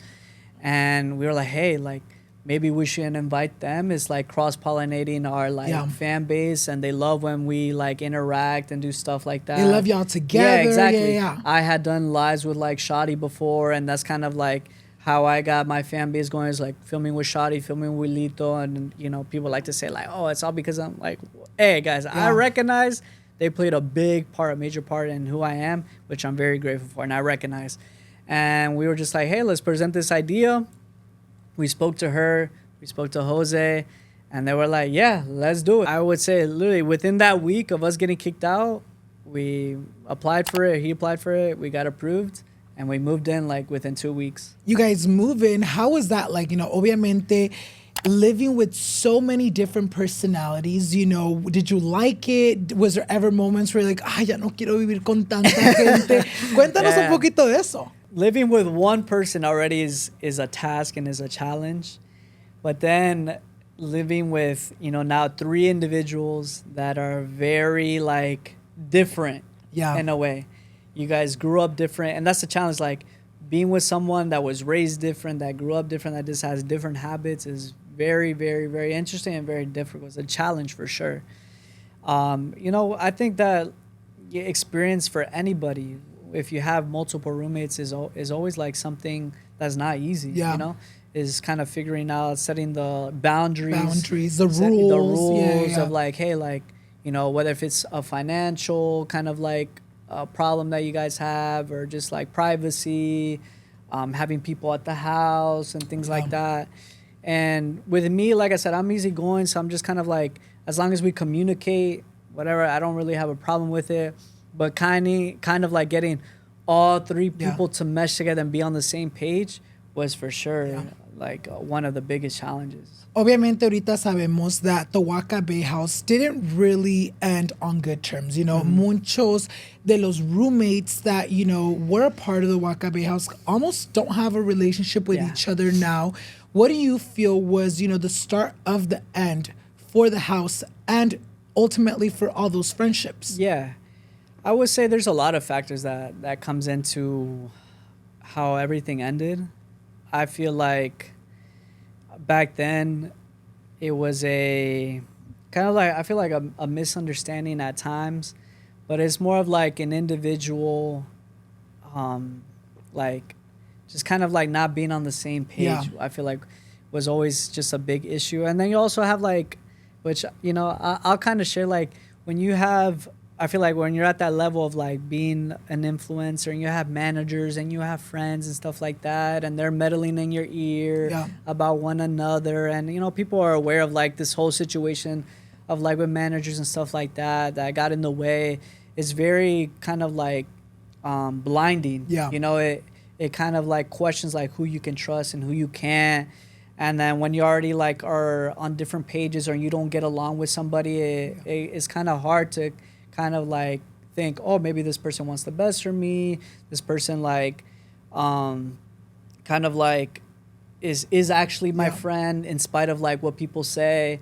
So there's so many things that went into that unfortunately it ended like that. Yeah. I would say I'm in a position where it's like I only wanted the best for them, for each individual, whether it's for Jose, for Shadi, for Wilito. And I will always continue to want the best for them, in spite of like what they may say, what they may think, whether if it's in private or public. It's just like, it's unfortunate. It is what it is. I always tried my best to kind of like clear things up. Yeah. Be like, hey, let's talk about it. He meant it like this. It came off like this, but it doesn't really like, we all care and love for each other, because it's one thing being friends, but once you live with each other, it's a whole nother like game. It's like you wake up next to that person, you see the bad, the good, how they wake up when they're having a good day, when they're having a bad day. So to me, it was like, hey, like I understand that we have our differences, but we're all united by where we live, and we all want the best for each other. And in spite of whatever differences that we had, I felt like that was our main thing. It's like, hey, we always wanted each other to win. We were never jealous or envious of each other. Like, oh my God, this person got this. This person is, getting this opportunity and not. So, like I said, like those factors, like of other people having their opinion and saying like, no, but you shouldn't film with that person, or you shouldn't promote this of this individual, to me is what kind of like in a way rotten what we had. Yeah, for sure. It almost made it not genuine anymore. Exactly. Do you feel like that affected you in any way, or kind of made you come out kind of embarrado? Y te lo digo en la manera de que pues obviamente you kind of were, the person of reason, kind of like, hey, you guys, let's talk it out. Like, pasó esto, it's not what it was. Did that ever get you in a problem where you're like, okay, so whose team are you? Like, you just told, whoever was of the roommates this yesterday, now it's a different problem. Did you, being the person that was kind of, trying to make everyone mesh and be good, did that ever backfire on you? Yeah, because like I would say the outside factors make it look like, oh, he's playing both teams. Yeah. And that was always something that was said about me. I like, oh, he's playing Wilito's team, but then he tells another thing to Shadi and to Jose and make it seem like they're kind of like I'm setting them up in a way. Or like you're masterminding all this thing. Exactly. Yeah. And to me, it was like off cameras, the main thing, which I always like talk to them privately, was, hey, we genuinely care for each other. You know, we want the best for each other. I understand what other people may say and what it looks like on social media and stuff like that, but let's try to make this work, you know, because the original intent of that whole house was to make content, was to do lives, was to do streams, was to do TikToks and stuff like that, and elevate everybody as a whole. Yeah. Obviously, it didn't work like that. And, you know, there were times where it definitely felt like that. Yeah.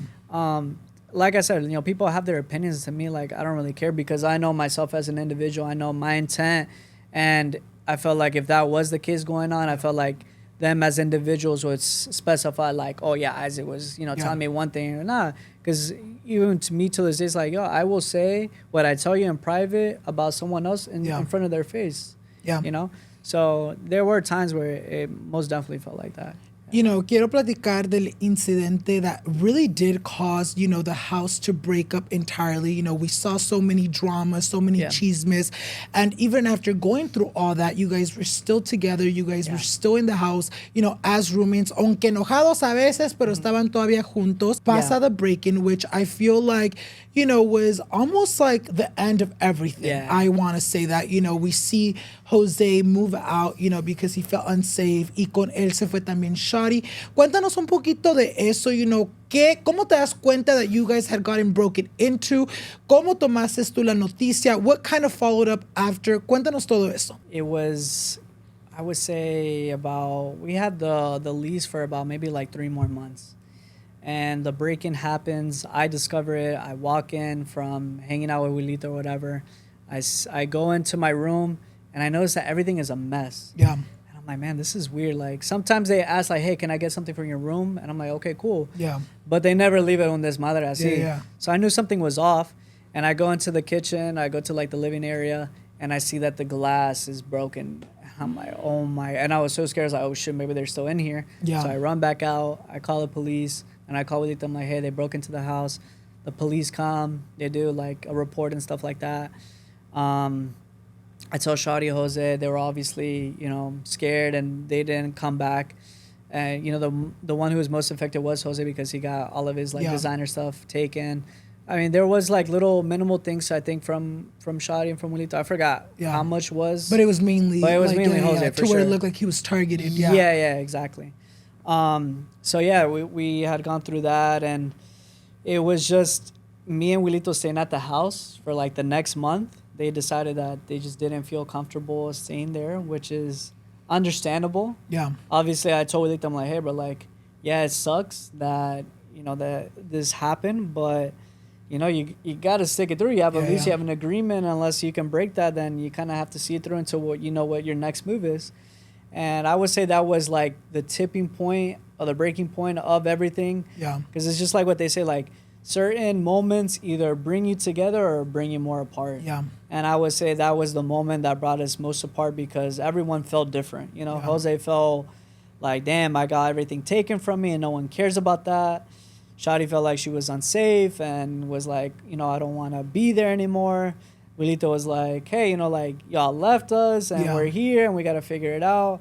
And I was in a position where it's like, yeah, I understand how everybody feels. Yeah. You know, we're all affected by it. It was definitely, like, traumatizing for me because I'm like, all right, you don't know if it's going to happen again. You don't know if they're going to come back. You don't know if, like... Or they might come back with even crazier intentions. Exactly. Yeah. And the moment's like, thank God that I wasn't there. But what if this time I was there? So it was mentally challenged for all of us. You know, it was dealing with that. Could it happen again? You know, obviously getting your things taken is, you know, very violating. Yeah. It's very confusing. There's a lot of emotions that go on. So I was very empathetic towards all of them.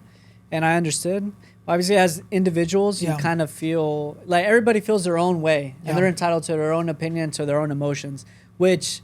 you know, didn't sit well with one another because they're all, you know, saying things about each other, which, you know, to me was like, whatever. But, you know, it's like, I can't control, because that's my thing is like, I'm never going to control anybody. Like, you say whatever you want to say, you just got to deal with the consequences. Ahora me toca responder. Yeah, exactly. You know, like, I'm not, which is something that I always made clear, whether if it was on my lives and stuff like that.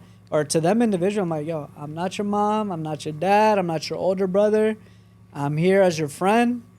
like off us outside of cameras, like if you ever need anything, and they know all that because there's times where it's like I did things for them individually. Yeah. But if it was like we would go to the gym, I'd give them a ride, financially, whatever the case may be, like we all had each other's back. And that, you know, no one really knows. I mean, which like we can get into, but everybody knows who lived in that house. Like we all had each other's back.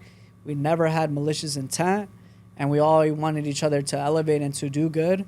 Obviously, in that moment, it kind of like, I wouldn't say brought out the worst in everybody, but it was kind of like I would understand because them being younger and them being in that position is so like something that, you know, rarely happens, that when you experience it, it's kind of hard to figure out. No, for sure. And I feel like it's also, you know, when something so traumatic happens like that, you know, obviamente there was some people that were maybe more affected than others, but at the end of the day, you guys all got broken into, you know, that was your guys' safe space, that was your guys' home. And me acuerdo cuando pasó todo eso, al principio había mucha gente questioning like, oh, this is fake, this is staged. Hasta el chisme llegó a decir que tú y Huelito planned this to get them out. Cuéntanos de eso. You know, what was that like, you know, when you would see those comments and you're like, oh my God, la gente me está diciendo que yo soy el culpable? Or what was, you know, going on when all that shit was really happening? No, for sure. That was probably the most annoying part. Like the fact, I understand that, you know, they come off as trolls, like they like to troll the internet and stuff like that. But in that situation, to me, there was always boundaries. There was always things that like we shouldn't joke around about. And that was one of the things of like going to the extent of like filming it, like breaking a glass door that cost a lot of money. But no, there was an official police report that was called. The cops came. Even our friends, GMB, they came. We literally called them because they lived like down the street from where we were at. They came, like they were there when the police came. And the fact that like people question that, to me was just like, whatever. Obviously, people are gonna, you know, kind of like make fun of the situation or like say that we would do that, which is understandable. But then, you know, when it came to parts where like some of them were saying like, oh, it was staged and you guys soon will find out and stuff like that, to me was like, there's no way you would say that. You know, that to me is when it would like cross the line, was like, I think that's really unfair, you know. Did you guys ever have combos off of camera to where you're like, hey, you guys are saying or putting really big claims out there that aren't true? Was that ever like a combo you guys had, or was it all just online? No, it was all online. Like once it got to, because there are individuals where it's like once they're at difference with each other, once they feel some type of way, there's no communication. You just run with that. Yeah. It's like once they're mad at each other, there was no like, hey, why would you say that or anything like that? Like what you see, which is why I tell people, I'm like, there were maybe very few things that were staged, but the majority of what we did at the house, whether if it was a live or things that we filmed, like a prank and stuff like that, it was as real as authentic. It was very genuine. It was very just like on the moment type of thing. So no, they didn't really like talk about it or anything at all, because it's like once they have their mindset on something, it's just what they thought, and they would just take it on social media, which is obviously me. I handle my stuff differently. But that's the way that they went about it, which I can respect. Like I said, hey, you make your own bed, you just gotta lay on it. Vi que recientemente agarraron a los culpables. Was that really them? Did you guys know the people that got arrested? Because I saw that on TikTok a couple, maybe 2 weeks ago, or maybe 3. Pero en estos meses que agarraron a la persona culpable, right? Yeah. So the police explained to us that in that area that we live in, that was something frequently that happens. That they kind of like have a strategy as to how they break into the houses. That they literally explained that like they do everything in like within 2 minutes, 2-3 minutes. They go in, they take what's accessible, which kind of makes sense because there was stuff in my house that was of value, but it's just kind of hard to put in a it was like hard to put in a bag and just take it to where it was at, or wherever they have like their getaway car and stuff like that. So I believe there was like a community group chat that we had within like our street. And like the ring type of thing. Yeah, exactly. And there would be frequently like messages like, oh, they broke into this house this day. They broke into that house. So in that area that we lived in is something that it happens, not all the time, but it does happen. And I believe it was Jose that was like, oh, they caught the guys. That's the guy. He was wearing the same outfit or whatever. We'll never really know to the extent of it was them exactly. But it was, those are things that happen in that neighborhood. Pero al final del día no era alguien que ustedes conocían, porque al principio se escuchaba mucho que era amigo de esta persona or whatever. It wasn't really anyone you guys knew. I mean, maybe it was that we didn't know. Yeah. And they even went to the point that like, oh, you guys were doing insurance fraud. That to me was funny, which I make a joke out of it, but I mean it lighthearted. I'm like, guys, I don't even think Wilito knew what insurance fraud was until you guys started talking about that. But that's how like funny it was for people to say those things about. Sometimes it is funny because sometimes you're like, wait, ¿cómo se inventan estas cosas? Like, I would see some outrageous things, not necessarily being brought up by any of the roommates. It was more like the comments of people like trying to create a storyline, and it's like, wait, ¿de dónde sacas eso? How are you putting this and this together? Que nada que ver. Obviamente, sacaba eso, you know, that those friendships kind of, you know, go through the roof. Do you feel like now, you know, en el momento que estás tú en tu vida, do you ever, or even at that moment, do you ever miss, you know, the WakaBae house? Do you miss your roommates? Do you see yourself ever like having a reconciliation with any of them? Cuéntanos un poquito de eso. Yeah, of course, I would say that I would miss them. There were for sure more good moments than bad.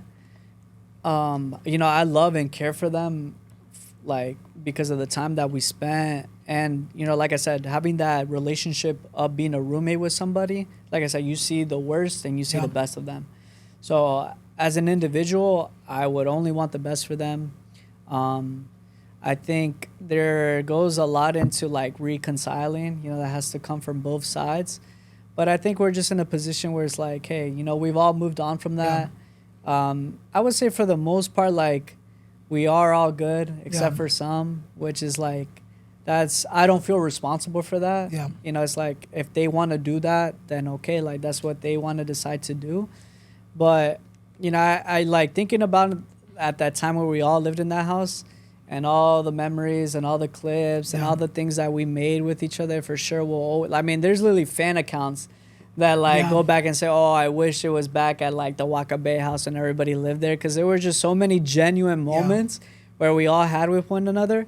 But if anything, it was just like, it was, the way I see it is like, it was just time that we all go our separate ways and we all do our own thing. Y yo pienso que es lo mejor, you know, que al fin del día, you know, even though si quedaron mal, a lo mejor las cosas pasaron the way they did for a reason. You know, maybe God or just the universe has different plans for every single one of you guys. And maybe, you know, being in that house was holding any of you guys back from, you know, pursuing whatever the end goal is. Quiero platicar, you know, hablamos de los chismes, hablamos de todo lo que la gente se inventa.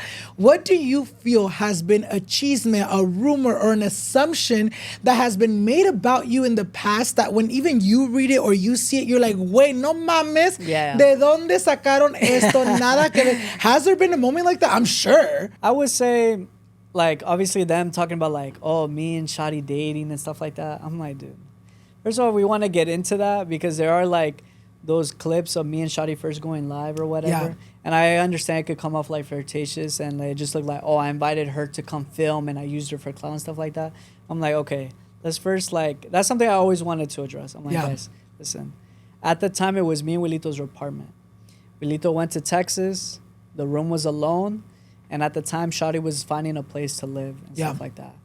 So, you know, like, she was basically going from like house to house, and she was cool with Wilito, she was cool with me. I had met her like maybe a couple of times, but we were like already like cool. We knew of each other. And they were like, hey, like, Shadi doesn't really have a place to stay or whatever. Can she stay at your apartment? And I was like, yeah, cool, that's fine. So I went over to talk to Shadi. I'm like, hey, Shadi, like, you can stay at the apartment. You can stay in Wilito's room. Just letting you know, like, I'm going to be live. If you want to be in it, that's cool. If you don't, it's cool. And, you know, she was always like very like open to like filming and recording and stuff with me. So she's like, yeah, let's go live and stuff like that, which I really appreciate because I know how much, you know, it did for me with my lives and my following and stuff like that. So, you know, eventually it got to a point I'm like, okay, like, I can understand where it comes off a certain way. So that's where I was just like, all right, I'm not going to do that type of stuff anymore. But it was like, to her, I made it very clear, like, hey, like, we're cool. You would talk to her off of camera. Yeah, it was like, hey, we're cool, we're friends. And that's all it really is. But aside from that, like, those are the things that I see about me individually is like, oh, he's like taking advantage of the cloud and stuff like that. But I would say my perspective in all this, especially when it comes to like now that I just live with Wilito, is more of like, I saw this one comment the other day, which was like, oh, he's just taking advantage of him so he could like use his clown stuff like that. And I would say to that, is like, listen, when it comes to, at least now that I'm just living with him, is like, I want to help him reach the top. I understand his potential. I understand like what he can accomplish. And if there's anything that I can do to help him, that's what I'm going to do, because I want nothing but the best for him. And if like I'm able to benefit of that, of the way, like I don't ask for that. But if he wants to help me out, cool, amazing. I'm grateful for that. But I only want him to reach the top. I only want him to be the best version of himself.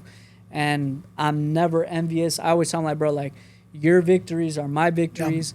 Whatever opportunity you get, like, yo, I'm happy for you. We were at Baja Fest recently, and then like we saw like certain like artists there and stuff like that. And he's like, bro, like I'm nervous to make the TikTok. And I was like, bro, like do it. Don't even worry. I was like, bro, I will help you record. We did like a bunch of TikToks, like a bunch of artists. And he's like, bro, thank you, stuff like that. Because I'm just like, bro, like even if I'm behind the camera and I get no credit, like that's okay. Like you win, I win. Like that's amazing. Like he tells me all these opportunities that are coming. I'm like, it makes me so happy. Because as a person that just cares for him and that only wants him to do the best. Y yo pienso que es lo que importa al fin del día, you know, as long as you as a person, you know your genuine intentions, you know that, like, even at the end of the day, como mencionaste earlier, you know, you do benefit off of, like, you know, having an amistad, but at the end of the day, it's like, as human beings, I feel like we should all benefit in a way from each other, whether that's like, oh, you know, advice, whether that's whatever. So I feel like es la gente que nomás quiere a huevo que tengan un problema or a huevo pintarte a certain way. Ya para terminar esta conversación nomás con él, if you can use this moment para decirle algo a tus old roommates, ¿qué les dijeras? Nah, I love you guys. I'm so proud of y'all. If you guys ever need me, I'm always here for y'all. I wish nothing but the best. I think we experienced an amazing time together that I will never forget. There was moments from like, we were all there like in the living room, and I would just laugh. I'm like, I can't believe that I live with like WakaBae. I can't believe I live with Wilita. I can't believe like Jose. Like they're so like, and there's something I always am like, Shadi is one of the most funniest people I've ever met in my life. How she is on live and on camera is like how she is an individual. She's so goofy. Same way Jose, like the times that we would go to the gym together, like he's such an amazing guy. He has like a lot of talent. I would always encourage him to like give it his all. And then obviously Wilito, I still live with him, but you know, I only want the best for them. I will never speak ill of them. And yeah, like I just want y'all to grow. Is what I've always wanted from the start. Y uno nunca sabe, amigas, a lo mejor vivir juntos ya no, pero a lo mejor una collaboration o videos juntos a lo mejor sí. Amigas, la plática ha estado bien buena, que ya llegamos al momento donde, si se acuerdan bien, les comenté que later on les tenemos una sorpresita. Hoy no nomás tenemos a Isaac aquí, sino tenemos a otra invitada especial that I'm so excited to have here back again. Please help me welcome, joining us right now, Jackie Figueroa. Aplausos, amigas, levántense, paren de hacer lo que están haciendo y queremos todos aplausos. Hello. Guys, I did tell them to clap for me, so thank How you. That was are you? ¿Cómo estás? I feel like it's been so miss long. You. I feel like I haven't seen you in literally so long. When Our last was it? I think maybe episode like my birthday was the last time we... No. We saw each other recently como una fiesta a couple months ago. Did we? But I feel like it's been a long time since I'm one of the people down. that runs away from you when Yeah, you have you are. No, you guys... I literally have a TikTok of me running away from you. I was Siempre so me tienes scared of miedo. you. But I'm so excited to have you back. Te tuvimos aquí en el podcast hace 2 años. I know. Ya se so necesitaba. wild. How do you feel? Ya hasta regresaste. Honestly, it's so crazy because I never picture, not that I didn't picture myself ever like seeing you or being back in the podcast, but more so just how my life is right now. I swear to you, you couldn't pay me to even give you a hint of what it was going to be. Yeah. And at the time, I think when I came to you and we did that podcast, I was just in such a different headspace. I feel like the past 2 years, I honestly was like reborn. I know that sounds kind of extreme, but genuinely, I feel like even the way that I look is completely different, in the, like, at least to me. And so I don't know. It feels refreshing. I feel more clear-headed. I feel like, I can tell you any chisme you want. You're welcome, baby. Hey, there's only one difference between that podcast and this one. Yeah. Que ahora ya estás con él, which I'm so excited I'm to kidding, like guys, I'm dig kidding. into all of that. Ya vamos a empezar con el chisme. Yo dije, yo voy a venir a lo que vengo y el chisme es a lo que vengo. It's like enough talking. Literally, quiero platicar de ustedes, obviamente. Llega un momento donde Isaac y tú se conocen. Cuéntenos un poquito de eso. ¿Cómo empezó su historia de amor? How did you guys meet? Who made the first move? How did you ask her out? Cuéntanos. You want to start? I don't know. Who? Guys, I'm a yapper, so we'll see. I want to know what his vibe is right so now. I'm going to give you the shortcut version, and then she's going to elaborate and cut in between. So, essentially, it was October 8th, 2023. I was invited to go to a club hosting by my roommate, WakaBae in San Diego. And the crazy part is that I did not want to go to this event because we had just came back from Miami from the Latin Billboard Awards. So I was like, bro, I don't want to go. But all my roommates were like, go, go, go, go. It's going to be fun. We're all going to go. So I'm like, all right, fuck it. I'm going to go. So I go, boom, we get there. Crazy part was that I wasn't even allowed to go inside the club for some reason. They weren't letting me in. So I was already salty. I was like, bro, all right, where do I go from now? So when Juanito calls me, he's like, hey, bro, we're at this hotel. Just come here. So I'm like, all right, cool. All right, take my ass to the hotel. I get there. Boom. I was introduced by the promoter who was promoting the club was one of the people I've met. It was Wilito. And then I forget who else was there. But it was like her, Jackie, and then her two homegirls. And then I meet Jackie there. And in the midst of that, Wilito, I didn't really know of her, but I knew of her. Like, you guys know, like, those people that you know of, but you don't really know. Yeah. So then Wilito was like, hey, bro, like, that's, J Figs. And I was like, okay. I'm like, cool. Like, ¿quién es esta J Figs? Yeah, I was like, I guess, like, I know that she was part of, like, this kind of, like, this social media world, but I didn't really, like, watch it like that. So I was just like, okay, cool. God bless. And so then, like, I introduced myself. I'm like, oh, hey, I'm Isaac. Nice to meet you. She was very nice. And she offered me her Truly drink. She's like, hey, you want some of my drink?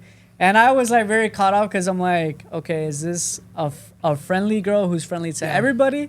Or is she trying to, like, give me the hint that, like, she, like, is trying to, like, be nice and flirtatious with me? So later on throughout the night, we at the club, I'm giving her shots, being nice to her friends, setting the play and stuff like that. And she ends up leaving me midway through, like, the night. I did. I said, Which- see you never. ¿Por qué? ¿A dónde te fuiste? You're like, home. Okay, so listen. Here it So goes. my perspective, here it goes. Okay, You go know ahead. damn well. My perspective is a little different. At the time, honestly, I was living by myself, and I was like, honestly, at this point, I had built a lot of, like, social anxiety for some reason. And you kind of know, I never go to, like, beauty events. I get invited all the time. I never go. I just get too, like, I don't know if it's, like, intimidated or what it is, but I just was like, I don't go to them. And this time they were like, WakaBae, like, she's really big. And the promoter had done events before, so I was like, why not? And it was in your hometown. Yeah, and I was like, chingue su I'm already. madre. And the thing is, like, I was so single and I was so lonely in a way that I was just saying yes to anything. Yeah. I'm like, at this point, I have nothing to lose. And so I was like, whatever, I'm going to go out anyway. Let me stop and see, like, what the vibe is. Because to be completely honest, I didn't know Wilito. I didn't know, like, him. I had no idea. Even with Shadi, she would, like, come up. But, like, I'm more of the YouTube. Like, I grew up with YouTube. So TikTok, again, it's like, even now, it's not like I will ask him for, like, help with lives and battles and all that. Like, I don't really know that, So I was like, whatever. Like, what do I have to lose? It's a club. It's a free table, free drinks. Like, okay. So I convinced my friends to go with me because they're also all my friends, like, every friend that I have that's like none of them do social media. None of them like it. They're not very big on it, you know? And so they were like, okay, we'll come for, like, a little bit, but we don't, they weren't planning to stay. Yeah. So I convinced them to come with me. We had been the plan was to, like, pregame at the hotel, but then they ended up, like, just the timing, like, Shadi had to be at the club already. So I was, like, trying to share my drink with, I don't know what it was, honestly. I think I met him, and when you just, like, see someone and you're like, oh, he's kind of cute. Like, I was just curious. But he did catch your eye at the beginning. Oh, for sure. Okay. Yeah, for sure. Like, as soon as we met, I was like, oh, I like this guy. And I'm just the type of person, like, when I like someone, I like, I make it known for sure. Like, I don't waste time. I don't like that. Like, there's no, like, I don't know. I'm just very sure of what I like and what I don't. And so I was definitely trying to give him the hint. I'm like, oh, like, you should come in the car with us. So I was definitely being really friendly. I thought, honestly, just to him, but I could see why you would be like, oh, is she just... I was probably a little too much, like, low-key. But I was also... I had pre-gamed already, so I was a little more loose. By the time that we, like, started talking and hanging out, my friends were like, hey, we had planned to just come here and, like, kind of pre-game, and then we were going to go somewhere else. And so I was like, guys, like, please don't leave. Like, I'm really connecting with this guy. And they were like, why don't we just go over there and say hi? Because they also had guys that they wanted to see, you know. I'm like, you know what? You took it for the team. I'm going to take it for the team. And they were like, and we'll come back. And so I was, like, really smart. And I was like, hey, like, do you want to, like, I can get your number or something just in case we come back or whatever. Atrevida, la Jackie. Hey, dude, me and tequila, I'm scared. But I got his number. And so we came back, like, an hour after. Like, we had been gone. But in his head, he was like, oh, she's not coming back. Like, I lost my chance. Yeah, because, like, we were having a good time. And then for her to just be like, hey, get my number. It was like, oh, like, we had a good time, but I'm going to go explore elsewhere. So I was just like... It's like, ew, I don't want to talk to her like, anymore. Okay. And then, you know, she couldn't get in an hour later. And she's like, hey, I'm outside. So I was like, okay, I'll get you back in. You know, I'll see you right now. And you're no damn well. No. But no, we met back up like an hour later. You basically came with your friends and then your friends left and it was just us, basically. And we kind of spent the rest of the night from there. She came back to the hotel. We were all there, like, everybody. And then we had planned to do like kind of like a little after party at her apartment because she lived in downtown San Diego. Yeah. So, you know, she was like, oh, let's go back to our apartment. Qué atrevida. And then she's like, let's go back to my room. I'm like, you in my bed. But yeah, she was like, oh, I'm going to get an Uber back to the house and have everybody meet there. And then I was like, oh, you want me to come with you? And then she's like, yeah, sure. I was like, of course. Of course, thought you'd never ask. I was like, yeah, literally. Were you thinking of letting me leave alone? Yeah, so I was like, I don't want her to go alone. So I joined her. I accompanied her in the Uber, and we went back to her apartment. And we were chilling there. And then I told all my boys, I was like, hey, this is going to be a one-man type of mission. And we just kind of spent the whole night with each other and just talked. And I spent the whole night. Tienen ese momento juntos. Obviamente, you know, you guys were drunk. What was it like the next day? You're like, oh my God, we literally were kicking it all day together. Me llama la atención, vice versa. Like, I want to continue talking to him or her. What was it like for you guys the next day? You're like, ¿sabes qué? Le voy a mandar. Did you send him a text or how was that like? You know what's funny? He was really adamant. Like, he was like, I think I really like you. I want to take you on, like, a proper date. Like, he was like, I loved our conversation. And I did, too. It wasn't that I didn't, but at the same time, like, obviously for me, I'm like, we were drunk. Like, it was just, like, he doesn't even live here. Like, he's probably just saying these things to, like, make me feel good and, like, you know what I mean? And I was like, it's sweet, but you don't have to say all that. You can ghost me if you want. I kept shutting him down because also at the time I just was like, I don't believe in love. Like, you know, like, I just was not in the headspace where I'm like, I'm going to find a boyfriend, especially at the club. I mean, come on, girls. Like, I don't advise doing what I did, okay? At the club, I was like, I'm never falling in love with someone at the club. But that's just how it kind of worked out. And he was texting me and he was like, no, like, I'm being so serious. I need to take you on a date. I want to do this the proper way. And here's the crazy part, because once he told me where he lived, obviously I live in San Diego and he lives in LA, but he lives like deep in LA. So no matter what, it's 3 hours. He either has to come to me or it's a long way. And not compared to like a long distance like most people, but it still is like a big, you know, it's a big difference, especially because I have a pet. So I can't necessarily just grab my stuff and leave her over there. You know, it doesn't work that way. And so I knew that when we had our first date, one of us was going to have to spend a weekend kind of over there. Not have to, but like in a way, because I wasn't going to make him drive 3 hours to come see me. I'm not going to do that. And so I was like, I'm like praying. And during that time, we had been FaceTiming every single day. He would do his live super late and I would stay up or like take a nap and then wake up. And he would call me. We would talk for like 2-3 hours. So we would talk for a long time. And I think that's when I was like, oh, this date's going to go great. And so he took me on a date. And honestly, after that, we became I mean, honestly, after the first night that we met, we became pretty much inseparable. Like, we would talk. We never stopped talking after that. You guys start dating. What was the moment for both of you guys where you're like, you know what? This was the moment I realized I was catching feelings for this person. I mean, to me, I think it was, I would say right away. I think once we hung out and I caught her vibes, and I knew it was right away because during that time I was like not dating, not even casually, anything of that sort. It was more of like I went out, had a good time, and then I was more enfocado on like my career, social media. That was like starting out for me. So I was just like, anything that gets in the way of that, I don't really care for at all. And that's how I've always been. So the fact that I was like, after the first night, I told him like, hey, I kind of want to see you again. And I genuinely meant it. I was like, oh man, like, am I really going to drive 3 hours and spend a whole weekend with this girl when I could be doing other things?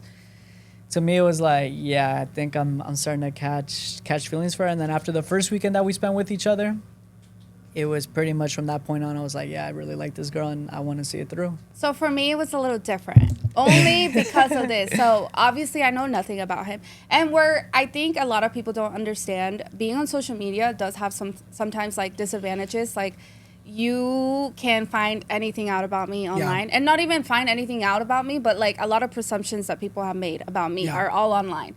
So it was hard because obviously after the first night I look him up and I'm like, let me see what this guy is about. Yeah. And not to put you on the spot, but he was on his like dog stuff, okay? He was single, and I get it. You know what? I just wasn't doing that online. So kudos to you.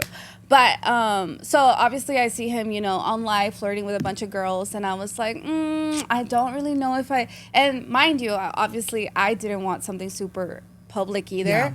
So it held me back a lot because at the same time I was like, I want to guard my heart, but also give him a chance in case he is being serious and he is being honest. And, because again, anything you see online sometimes is just not the truth. Yeah. So I was like, I really want to give him the benefit of the doubt, but I also need to guard myself. And so I think I realized that once he started being more committed. And I think after like the second weekend we spent together, he was like, no, I want to be exclusive. Like, he was just very persistent. And I'm like, a guy who like wouldn't care about me, would not be driving 3 hours to come and see me, would not be wanting to go on dates, would not be doing, it's just like too much. Like, why are you doing like, that? There's girls in LA. Exactly. Yeah. Like, why are you doing that if you could be single and do whatever you want and not owe me anything necessarily? You know what I mean?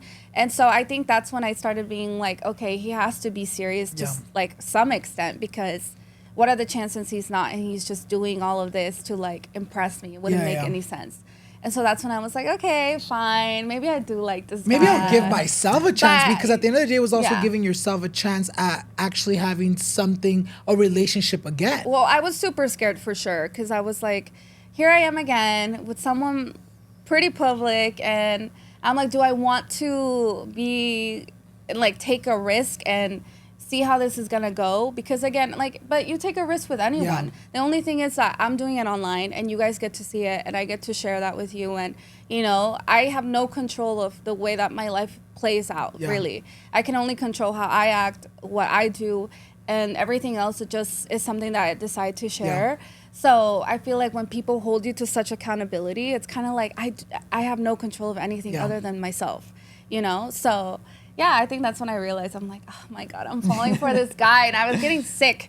I was like, I can't believe it. Because I promise you, I was so in the headspace I was at. I was like, I don't want to date. I don't want to date. I don't want to date. I want to be stable and I want to do this. And I was stable in literally everything in my life but love. And I was like, no, like, it's just not for me. Not now. And what was crazier is that I've never been into I've never been in a relationship with someone like Hispanic ever. Yeah. And the fact that he was Salvadorian, it was crazy because I was born in El Salvador. So for him to be like the first guy that's Hispanic that I'm into, and he's like fully Salvadorian, was like mind blowing. It was like a no brainer, Obviamente, you guys start dating. Llegas un momento where you're like, you know what? Maybe I want something even more serious. I want to ask her out and make it official. ¿Cómo fue ese momento para ti? When did you start having those thoughts where you're like, you know what? Like, I want to make it official? I would say I'm an individual like I mentioned before, I'm very decisive with what I want and where I'm heading. So to me, it was like she kind of elaborated more on her relationships and how they went in the past. And to me, it was like, hey, I want this one to be different, and I want to send the message of like, hey, I'm for you. I'm not here to waste your time. And I think that's how I approach like all my relationships. If I am going to commit to one, even if it's like my friendships, it's like I don't do well with like surface level conversations and just like pretending to be your friend. Like that's just not the type of individual that I am. So I was like, hey, I like this girl. I want to keep on seeing her. You know, like, can I answer certain questions as far as like, oh, do I see myself marrying this person and having kids? Like, you don't really know until like further down the line. But to me, it was like, in life, everything is a risk, and she's a risk I'm willing to take. And I just couldn't imagine my life without her. So I was like, hey, I want to send the message that I'm about you, that I'm all for you. And so cute. I can't imagine not having you in my life. So I was like, hey, I'm going to ask her out. And that was back in January. Okay, se acordó del mes. Yeah. ¿El día te acuerdas o no? 6, yeah. Okay, No, period. but you know, we have a funny story about that. Cuéntala. So we, like, literally recently, we were going to Baja Fest, and we're talking, I don't really know why we were talking about our anniversary, but he's like, no, it's the 9th. I'm like, no, it's the 8th. And he's like, no, you took a picture that day. Go look at it. It's literally the 6th. I'm like, we were both wrong. And we've been celebrating the wrong day every single month. When you asked her out, what did you plan? ¿Cómo fue eso? I remember, okay, let's preface this conversation with this. She always had a rule that it had to be minimum 6 months in order for me to ask her out, because she said, you only know certain things about an individual after 6 months. And from the beginning, she always gave me this set of rules that I was just kind of like, okay, whatever. I was hard-headed, but honestly, the only reason why was because I was like, I cannot go into this without guarding my heart, especially because we both really had to put some effort in. Yeah. And I feel like for me, I don't know if you're like this, but even with friendships, I ride so hard for people. The second I fall, like, not fall in love with all of them, but like the second I love somebody, I fall so deep into that. Like, I want to be the best friend. I want to be the best girlfriend. I know how I am when I'm in love. And I'm like, if I'm going to give him even an inch of that, I want to make sure that we are on the same page, that he genuinely wants to be with me, that he is okay with, you know, I obviously had to preface a lot of my life to him because it's all online. And I was like, I want him to make sure that he knows what he's getting into before he really decides to take that leap of like, okay, I want to be with you. Sorry. I understood that. And to me, it was just like, okay, whatever. But to me, it was like, hey, I'm going to make a decision. And if she's with it, then she's with it. If she's not, then she's not. Then I know she's not the right one for me. So I had planned it. I took her to like this nice scenery in San Diego where you could see like downtown. I made her a basket. I got her a book. I got her like flowers. And I was overthinking it because like I had not asked a girl to be my girlfriend in like 9, 8 years. Yeah. So I'm like, I was asking my friends, I'm like, damn, what do I get her? Do I get her do I get her a big gift? Do I get her a little one? And they're like, oh no, just make it sweet, simple. So we had lunch at this picnic area, and I filmed it, so it is on my TikTok if you want to see it. Over 1 million views, but he's like, just saying. It did go viral, but nah, it was nice. It was romantic, and yeah, I asked her out to be my girlfriend, and she said, yeah, lucky me. Quiero platicarte a ti un poquito, Jackie. La última vez que estuviste en el podcast, hablamos y platicamos de algo that at the time you were going through a very public breakup, which I feel like ultimately left you in a very dark space. I feel like the 2 years after even the breakup, I feel like you were still trying to figure out yourself. What was it like for both of you guys? Or was there convos in the behind the scenes where you guys were like, you know what, maybe I don't want to be too public because my fandom or your followers are so used to, seeing you with a particular person, and they kind of get toxic whenever you try to revivir tu vida? Was that ever a problem for you guys where you're like, fuck, maybe I shouldn't be so public because I don't want him to get like all this hate? Well, to be completely honest with you, I feel like even in the podcast that we did together, I held myself back for a lot of reasons. At the time, I didn't know honestly, I was just going through so much. I was so overwhelmed. I was in such a bad like place. Yeah. I definitely think I made it seem like I was super okay, super this, super that, just kind of for the social media. But like in real life, I was really going through it, and I was in the worst space I've ever been mentally, and just going through such a heartbreak like that, and then having people throw all these horrible opinions, because it was the worst. Yeah. I've never experienced that in my entire life. And it was really traumatizing, to be completely honest with you, for me, especially like just all the stuff that I went through. And I just, when it came to him, I was like, I want to be really honest with what like happened, obviously offline. And like, I want to tell you what I went through, what happened. And I want you to make a decision if you still want to be with me, because I'm letting you know right now, my life, especially after that, has not been easy. My comments have not been easy on me. And I know that the second that, because up to that part, obviously I had been dating and, you know, seeing people, but I never made it public. I would never be caught with a guy. Never, ever. I was like very sure of that. And also just like, honestly, in real life, I did not want to date. I was just so, it wasn't even necessarily like, it took so much of me to just be in that headspace where I'm like, maybe I do want to date. Because I feel like for a lot of people, they kind of made it seem like, oh, she was so, like, she used him and this and that, and it was just clout, and it was so easy. And I'm like, maybe online, that's the way that you could take it, I guess. I really don't think so. But if you want to be that type of person and think that of me, go ahead. I will give it to you. I don't even want to argue about that anymore.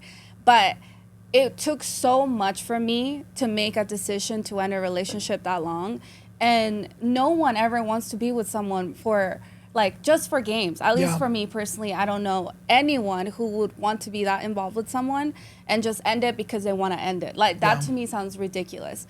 And I don't think anyone could see how badly I was broken at that moment. And I, you know, so nobody had sympathy for me. And not that I needed it, but I just wish that they had given me a lot of grace, because being online was also worse, you know? Like, I'm going through something so horrible in my real life, and then you're going online, and I think at the time, like, even my family was getting involved. They were, like, egging my house. Like, it was super intense. And so I was like, I want to make sure I tell you every single detail of what happened and how horrible that was, because just in case it gets really bad for us, I want to know that you are okay with this. I will never want to put you in a spot where you don't know anything or you come blindly into this, because again, he didn't really know, like, he's never watched us or anything like that. So I wanted to preface everything that could potentially happen, because again, I didn't want him to be blindsided, or, you know, maybe in case it was ever too much for him. Like, I'd rather tell him than anyone else online taking that from me. You know what I mean?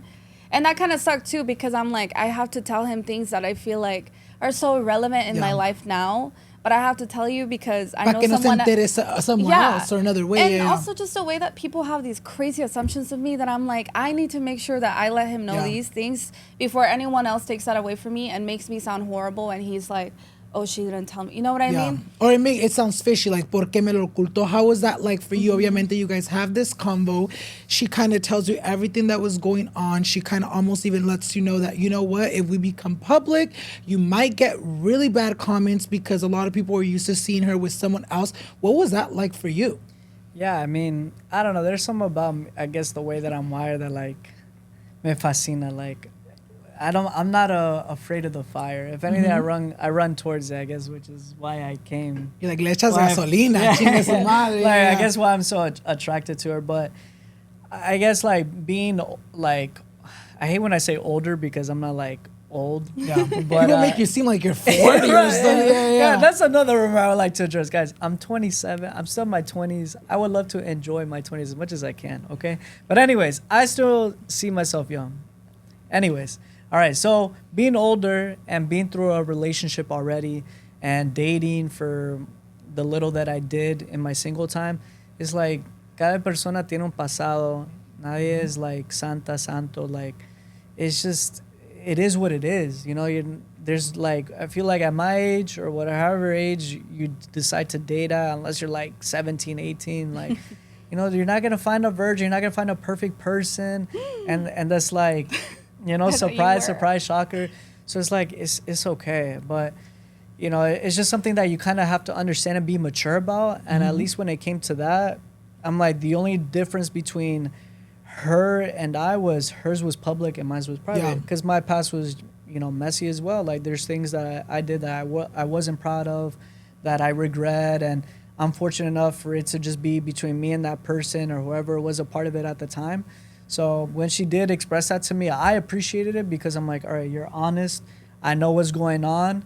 And I know if some shit pops off, like, I'm aware of it. Yeah. And I just told her, I'm like, listen, I understand how sticky and how messy situations can get. But I told her, I was like, you're worth the trouble. How is it like, you know, you guys obviously become public about this relationship.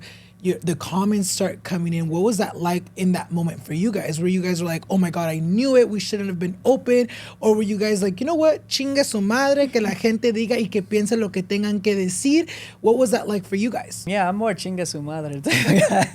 I still get comments to this day. Like, to me is hard to fathom, like, the things that people write to me. Because I'm like, the guys that, because sometimes I'll click on their profile and I'm like, all right, let's see what type of people are writing to me.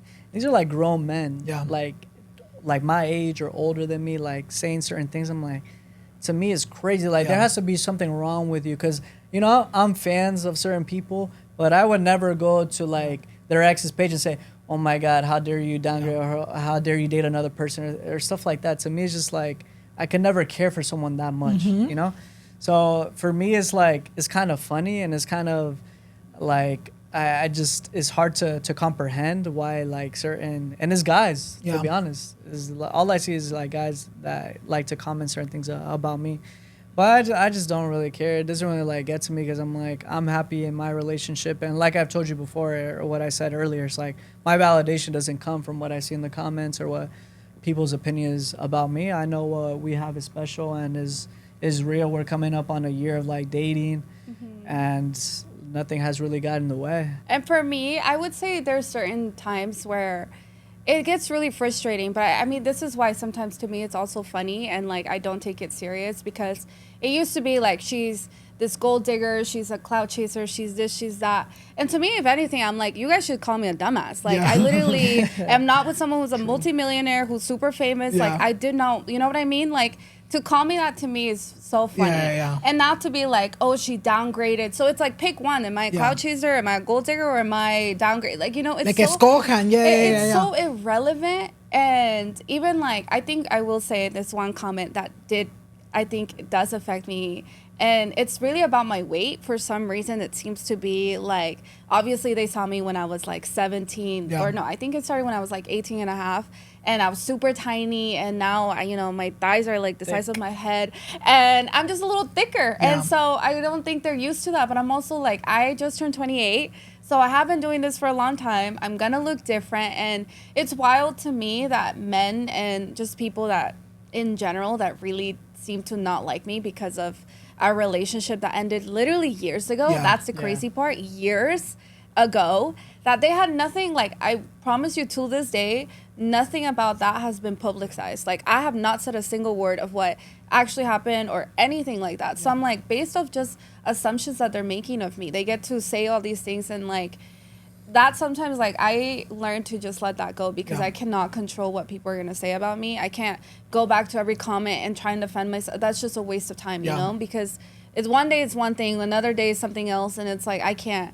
But I would say the weight thing does get to me, only because it's like, I see that, you know, like, I like, it's also myself, like you're subconsciously like you're like, oh my God, I've gained weight. So then when you see the comments, you're like, I know mames. Yeah, because it's like, I know what I look like. I see myself every day in the mirror. Like, and the thing is, I've never felt like I've ever hit a point where I'm like, you know, at a certain size, or where I'm like I'm genuinely happy with my body. But, you know, sometimes when you see that, you're like, damn, like, maybe I do need to do, you know, it's really hard, I think, now to see that stuff, especially because I've been getting more into the gym and stuff. And so you already have that battle with yourself of like, oh, I really want to be fit, and I really, you know. And so I feel like that's the only comment. But like, with me and him, like, I tell him, I'm like, babe, like, I'll show him something and we like laugh about it, because it's genuinely. So you guys do have those moments, like when people like create rumors or whatever, you guys look at them and you guys just start cracking up. 1,000%. Because sometimes, like, they'll say things about us, and I'm like, they're so like could not be more wrong. But it's just like interesting, like how can you go from this point to make an assumption that's completely like out of like I wouldn't even say You're like, bitch, I didn't even think about that. but I'm like Loki's juicier than what we were saying, so I'm like, leave it. I'm like sometimes like a certain clip or certain lives or certain things like come off a certain way. Yeah. And I'm just like, hey babe, like if you continue to do this, like people are gonna presume like you're being flirtatious or you're being like this or you're being too friendly and stuff like that. And it's more to like watch each other's back. Yeah. But that's something that we're like super honest about and be like, hey, like we should watch out for this or you shouldn't say that because it's gonna come off like this. So it's more like to protect each other's, you know, image and to make sure that we don't come off a certain way. Because the last thing that I'm trying to do, because like with me, I'm like very innocent and very playful and I like to joke a lot and I'm very sarcastic. But obviously sometimes that doesn't translate well when I am live, when I'm filming a TikTok and stuff like that. So I'm just more aware of like how it's going to look on her and what people could say and be like, oh, look, your man is doing this. Yeah. So it's just being more aware of that, if anything. Yeah, I would say that's probably the only thing with obviously now being in the TikTok world more than like YouTube. I'm not used to the clips. I'm not used to like things going viral like that just off a clip. And honestly, some of them get super creative because the way that they will clip it, it looks so bad. Yeah. And you're like, obviously. And you're like, damn, I'm this horrible. I'm like, shit, he said this about me. And then I'm like, rage texting. No, I'm just kidding. But I do think that that's been our only, not necessarily ever the comments. I think it's more the clips that I'll see or like certain things where, especially at the very beginning when we were like, you know, barely talking because it's like you can't tell him what to do, but you're also like, how like, I saw that. Yeah, like you talk to other girls. No, I'm just kidding. But you know, so like little things like that where I'm like, listen, like if you want to be serious, like I would like for this to like maybe just if you can handle it a different way because, you know, I am like who you're dating. I want like just how much I respect you. I want you to respect me. And I just don't want like for me, it's if it's easy to avoid, we can do it. You know what I mean? Why even have that people like get to have that opportunity to make things up about us. Nos comentaste about the long distance, you know, Jackie living in San Diego and you live in LA. ¿Cómo le hacen? Do you guys feel like you guys enjoy that little far distance? Do you guys hate it? Like, ¿cómo le hacen? What's the schedule like for you guys to see each other? Not the schedule. Yeah. Like, do you guys feel like you guys have to schedule? Because I would probably. Oh, for sure we have to schedule, absolutely. I would say like we kind of eventually found a rhythm to it. In the beginning, it was mainly me going to her. I would say like the first like 3-4 months, she would probably come to LA like maybe, I would say once or twice. Yeah. But it was also because of like my roommates too, like living in the house. She was like, everybody's live. And we were still like very private about it. And we were like, hey, we don't want to fully come out, which I understood. So it was like very challenging in the beginning, but I would just go over there just to make it easier. But now I would say we found a good rhythm to it. Is something that we kind of like coordinate with each other. And there like is disadvantages and the things that suck about it. But it's just like that one saying that like time like makes the heart grow fonder. So it's like that time that we are away from each other, it does like keep that spark in a way. It's like, hey, I don't get to see her, so when I do see her, aprovechar. Yeah, I gotta aprovechar. You know, I have to make sure that we make the most out of it. So it's bad, but then it's like in everything you just gotta find the good. I think I have gotten to a place in my life where I am just I'm so tapped into my independent energy in a way that I love our dynamic. Like I love that he gives me space to be like on my own and creative and like I can feel myself in that, and he doesn't take it in like a negative. I mean, we get enough space when he has to work and he has to stay in LA, and I think it just works because I'm like, I miss him, you know, and I love that I can miss him and I don't get like sick of him and I'm not like, oh my God, you know what I mean? Like, lo miras con ganas. And every single time I'm like, oh, I want to do something and I want to like go on dates, and I'm like, I'm so excited every time. And right now we finally are in the rhythm of like where I'll come to LA and I'll stay here like a few days and he'll come to San Diego, and we kind of like switch back and forth. So it's been really nice because now we've been spending more time together. And also obviously as our relationship grows, we're just, you know, like able to really connect in the like he can come with me with my family. I can do things. I'm meeting his parents in like a week. Are you excited, like nervous, scared? I'm nervous. I'm a little nervous. Are you nervous for her, or you're like, no, this is easy peasy? Nah, I know how my parents are, so it's more about like her just being okay. It's like me trying to convince Yeah. her, like, todo está bien, like, you don't need to worry about that. Yeah, I'm not like nervous. super nervous. So él conoció a tu mamá rápidamente. Oh, he met my mom. Yeah, Yeah, I met her mom, like, I think within 2 months. We went on a little date, and I met her. Yeah. That's cute. I feel like also it works out because you guys are also so busy individually. So it's Yeah. kind of like you do your thing y cuando tengamos tiempo we get together y disfrutar de ese tiempo. Quiero platicar del canal de YouTube. You know, hace poco you guys started your YouTube channel as a couple. Cuéntanos un poquito de eso. What made you be like, you know what, let's fucking start creating content on YouTube? Whose idea was it? How has that all been like? And what can people expect from your guys' YouTube channel? I just love doing everything with her. Yeah. You know, I love spending time with her. I love going to the gym with her. I love, you know, going on vacation, traveling, whatever the case may be. And to me, as long as it was like a collaborative idea of like, hey, doing business with each other, which was, you know, starting a YouTube channel, to me was like, I loved it because it's not like something that I can make her a part of my world and do what we love together is something that, you know, she does, you know, the social media stuff and I do too now. And, you know, I feel like we were just very, like, we communicated a lot and her being her own individual and myself being my own individual. And that's something that we have been very encouraging of like, hey, like, you are who you are and I want you to shine in that. And I don't want to take your shine away and, you know, vice versa. Yeah. So the fact that we could do it together, I feel like, you know, she's great as an individual, I'm great as an individual. And I'm like, imagine us together. It could only get better. So I would say it was a very collaborative idea. We were like, hey, let's do this. I think we can make great content. Our lives are intertwined now. Like, and we have ideas coming up of like her just doing her thing, her own video, and then me or this together with our friends, her family, whatever the case may be. But I just, you know, want to do everything with her. when we both thought about it, we were like, it's a no-brainer. I mean, people have been telling us like we want longer videos and this and that. And we come from such different things. Like I'm so knowledgeable on YouTube and he knows a lot about TikTok. So I feel like it's been really nice because I've been teaching him a lot of like stuff that I know. Yeah. And for me personally, it's been really nice because I feel like I have so much control. Like I'm no longer like coming in as a character. Like this is me, this is my boyfriend. Like we are two people. Like it's a very different dynamic that I think I've ever had in my life. And so I think it's been really nice to show that. And like also obviously our ideas and our friends, and we're just very different but the same, if that makes sense, you know? Like we are not, I don't know. Ya para terminar the topic de lo que viene siendo la relación, what do you guys think is the key to a successful, you know, healthy relationship? I think it has to do a lot with respect, respect and communication, knowing how to be able to do that. And because you know what, like one thing that I've learned is I love our dynamic so much because I feel like we're really different, but we're able to come into like a common ground of like, this is what I need from you, this is what you need from me, and I'm able to give you that. And it's a very give and take relationship, and we both put the effort that we need to be together, because again, we do need to put a lot of effort, especially, I would say a little more extra, especially because we don't live near each other, you know?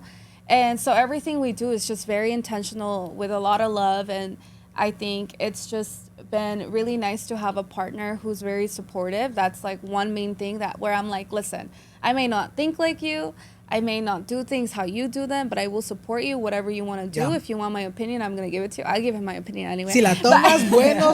No, but it's just being able to be vocal with someone who is able to understand what you have to say, and you know what I mean? And I think we have a really good understanding of each other where I'm like, this is how he is, I'm going to accept it, and you know, only make him greater if I can, and vice versa. Like, he makes me want to be a good person, like, or a better person, you know? And so wherever I lack and he's able to help me, he just adds so much to me that I'm like, this feels good. This feels normal. This feels healthy. This is what I want and like crave in my life. I feel with anybody, any relationship that you get in is having the mentality of like, all right, if you love this person and you want to be with this person, then you have to figure things out. You know, like no matter what relationship you get into, there's always going to be adversity. There's always going to be differences. You're going to argue. You're going to, you know, feel some type of way. You know, things are going to arise. But as long as you have the mentality of like, hey, how do we figure this out? what's the common goal? Are we trying to find common ground? Do we want to be with each other? Then you'll choose to make a decision to like, all right, let's find a solution. And I feel like that's just something that we have made a decision to make, because we're so different and we have argued and we've had many problems. But I think I always tell them like, hey, like if we have this goal, then this is what we got to do. This is the solution. And you just have to, I feel like what's important also as a couple, but as an individual, you have to make a decision as well to like, hey, I want to be a better person. I want to grow. I want to continue to mature and excel in every area of my life and prioritize that. Because if not, then you start to get comfortable. You start to like slack on certain things, and that's where you lose the spark. That's where it doesn't feel like the other person will feel like, oh, there's a lack of effort. Yeah. So, yeah. And I can't wait to see hasta dónde llega esta relación. A lo mejor en unos años, amigas, hasta boda hay. Ya para terminar lo que viene siendo este episodio, obviamente ustedes escucharon su historia juntos y la historia de Isaac alone. I want to introduce a new segment aquí en Noche de Pendejadas. Lo que vamos a hacer ahorita, amigas, va a ser la primera vez que estamos haciendo esto. I asked you guys on my Instagram and I asked you guys on TikTok que nos mandaran un mensajito, whether you want to keep it anonymous or not. If you don't want to keep it anonymous, just let us know para poder darte un shout out. But if you do, it's okay. Tú manda el mensaje to Noche de Pendejadas Instagram page. Pero básicamente aquí tenemos a nuestros invitados y vamos a darles any opinion, any advice in whatever situation you're with. Les voy a decir honestamente, amigas, tú haz lo que tú quieras hacer. Si nosotros te decimos, haz esto, tú no lo quieras hacer, mi amor, no lo hagas. Y enródate en tus problemas. Vamos a empezar con el primer chisme del día de hoy, ¿ok? Escuchen, a ver. Ya, they're like, enough of our chisme. Ahora que ver a la gente. ¿Qué juzgar a la gente? Chingue su madre. You have a special name for this or not yet? I don't, but what should we call this?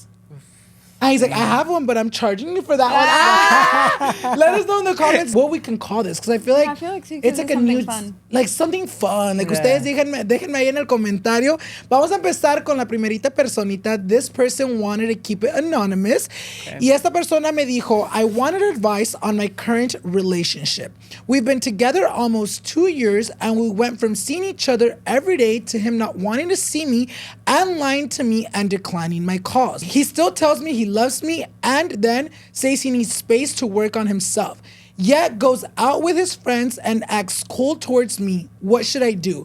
Mind you, he's been avoiding me for 3 weeks now. Mi amor, yo voy a empezar. Quítate de ahí.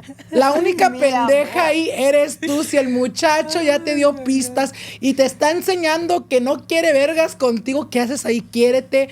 Like, I say this like with all, you know, amor, porque pasa mucho where like people just stay there and or get comfortable. Si el muchacho ya no te da any signs que quiere seguir contigo, chingue su madre la relación and go find someone que sí te haga sentir como que eres amada. A ver ustedes, ¿qué tienen que decirle a esta personita? Listen, please, block his number. The fit I would throw if a man was not answering my calls. I am 3 weeks, bitch? No.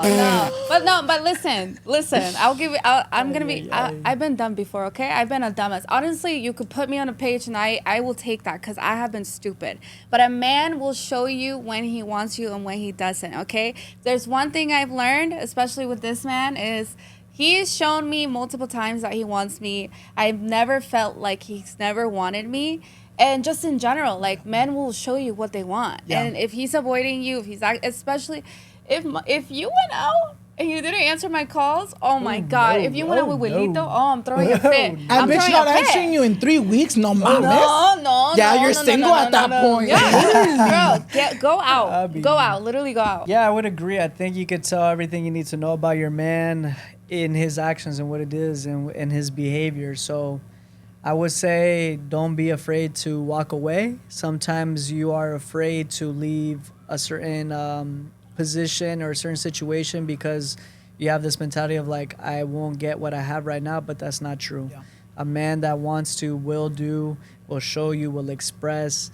And yeah, I think you just have to kind of like set your foot down, communicate like, hey, this is what I need from you as my man. And if he can't give you that, then amiga, te tienes que ir. See, he's already way nicer love than me you. and Alan. I would have been No, like, I would have been like, go pendeja tú. literally, I'm going out. I'm about to go Yeah. get 3 men. Like, wait, Literally, I'm like, uno por cada semana que no me hablaste. You want me to wait 3 weeks? Without even like a hello, bye, no, mi amor, tú ya chingue su madre esa relación. Adiós, chiquito. Literally, adiós, chiquitito, agárrate tus cositas y te me largas de aquí. No. Because I feel Oh like my it happens a God. lot where like I feel like it happens a lot more with women where they get comfortable and they're okay with bare minimum, but it's like, no, mi amor, tú te tienes que valorar como persona y salirte de una situación donde tú ya no te sientas valorada, ¿ok? So vamos a empezar the second and last advice. Vamos a tratar de hacer 2 per episode, Okay. amigas, porque también los invitados tienen somewhere to be and somewhere to go. So this one is of a person that wanted to keep this anonymous. Okay. Keep in mind, this is like a really good thing to keep in mind. This person has a family with this person. Okay. The oldest child is 14 years old. That's the reason why they wanted to keep it anonymous, pues para que la familia y todos no se enteraran lo que está pasando. Uy, Pero aquí chisme. vamos. ¿Listos? Ajá. I'm in a sticky situation. I'm sleeping with my ex, aka my baby daddy. Long story short, I was with him for 15 years, but he my. was cheating on me with my sister. So about a year ago, around this time, we split up. He moved in with my sister in 2 days after he got kicked out of where we were at, but we're still seeing each other and having a side relationship. I still love him and I can't get past this. Help. Luego le pregunté que si todavía ella tiene una relación con su hermana y me dijo, no, I haven't forgiven her. I don't talk to her at all. I don't think I'll ever forgive her. She broke my family. Pues déjate digo yo lo que pienso, amiga. Yo siento que en esta situación, it is a very sticky situation to be in because not only are you getting cheated on and, you know, not being respected, you know, yo pienso que ya es más grande la situación when it's someone like your family, especially your sister betraying you, amiga. Si tú no puedes tener una relación con tu hermana because ella te hizo eso, y no sé por qué le das esa oportunidad al pendejo él que te hizo eso, pero because también, sí. si te lo hizo con la hermana, güey, con cualquier Con otra cualquier, mujer sí, te lo puede hacer. So my advice is, otra vez, I know you probably feel like you have this whole life where you can't restart. No, mi amor, a chingar a su madre ese vato, porque él te enseñó que vale verga. Yeah. Vale verga, and I feel like being with someone who really fucked you over like that and with family Oh my God, I would have a must heart be attack. scary. What would you guys do in that situation? I would jump both of them. I honestly, Me? I honestly don't like. I can't even comprehend Yeah. that because even with my friends, like boyfriends, I'm never like I can never be Yeah. too friendly. I'm like, you know what? I'm your friend by association. Yeah. Like, you know what I mean? I have my friends back. But I honestly think like if she's scared to leave because her like family and stuff, I could understand. But your family's already broken. Yep. So you have nothing to lose starting over. You have nothing to lose being without him. I don't know why you would forgive him and not her. I think they both did you honestly more him because he had a child with you and still was able to ruin your family, who I assume is super precious to you. And you know, I can't even imagine going through that heartbreak. But in that heartbreak, I think you gotta pick yourself up, leave him, leave her, and never speak to either of them. And honestly, of course, if depending how old your child is, you can't really like not speak to him, but maybe go around it in another way so that you don't have a relationship with him. I don't think he deserves any part of you. I don't care how long you've been together to do that to someone. Like I can't even fathom that feel. Like I've been cheated on, but like that is Imagine with a sister, no mames, I would have a heart doble attack. golpe. I genuinely would. I don't know what I don't know. You don't even know. I feel like it would make me question my self-worth so much because you don't know what's real, you don't know what's fake. I can't even imagine, like, I would be thinking about all their interactions that, like, that would drive me sick. Yep. Imagínate el no saber cuándo empezó, cuántas veces no te mintió para estar con ella. I know. What do you have to say about that, Isaac? A ver, danos tu opinión. Que desmadre, I ain't gonna lie. But, damn, that's crazy. I would say you, like, adding to what you guys, because I think everything you guys have said is on point, and not to just, like, you know, make it the same answer. I would say you're setting an example for your kid. You know, like, think about their position and how they see you. The fact that, I'm not sure if they know the situation or how everything is, but still, like, say your child were to know the truth and everything that happened, and the fact that you're still making a decision to be with your baby daddy, how that looks on you, I think you have to set an example of, like, hey, like, even the fact that you, just like what they were saying, like, the trust in that, you know, like, is with your sister, like, that's not to say that they wouldn't get with anybody. That's like the worst of the lowest of the lowest. But also just picture yourself, like, because she did say she was sleeping with him again, right? I can't even, like, I would be thinking, like, this is what you did this to my... Yeah, like, that would be my thought. Dude, I have those thoughts about my boyfriend with other girls, where I'm like, you were too good at this. I would literally I'm getting sick right now. No, I honestly feel bad for her. No, yes, I don't think I would be able to give him my body ever again. I just don't. I would have to be, like, 2 bottles deep tequila to even think of, like, I can't imagine. Maybe I'm just too jealous, but I cannot imagine that. It would drive me crazy. And I can't imagine it being good for your mental health. Like, cut it off.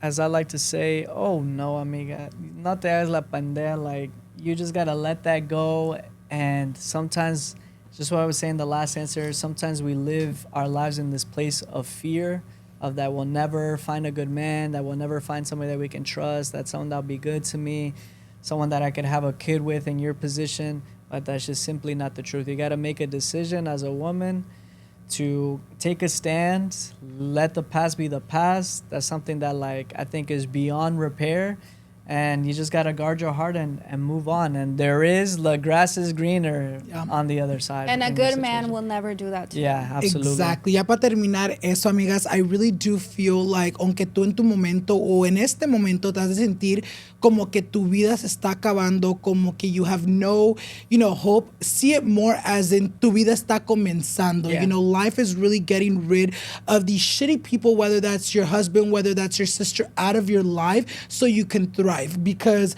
I really do think that's the reason why you accepted him and not your sister, because, I feel like in general, I feel like you should have cut both off.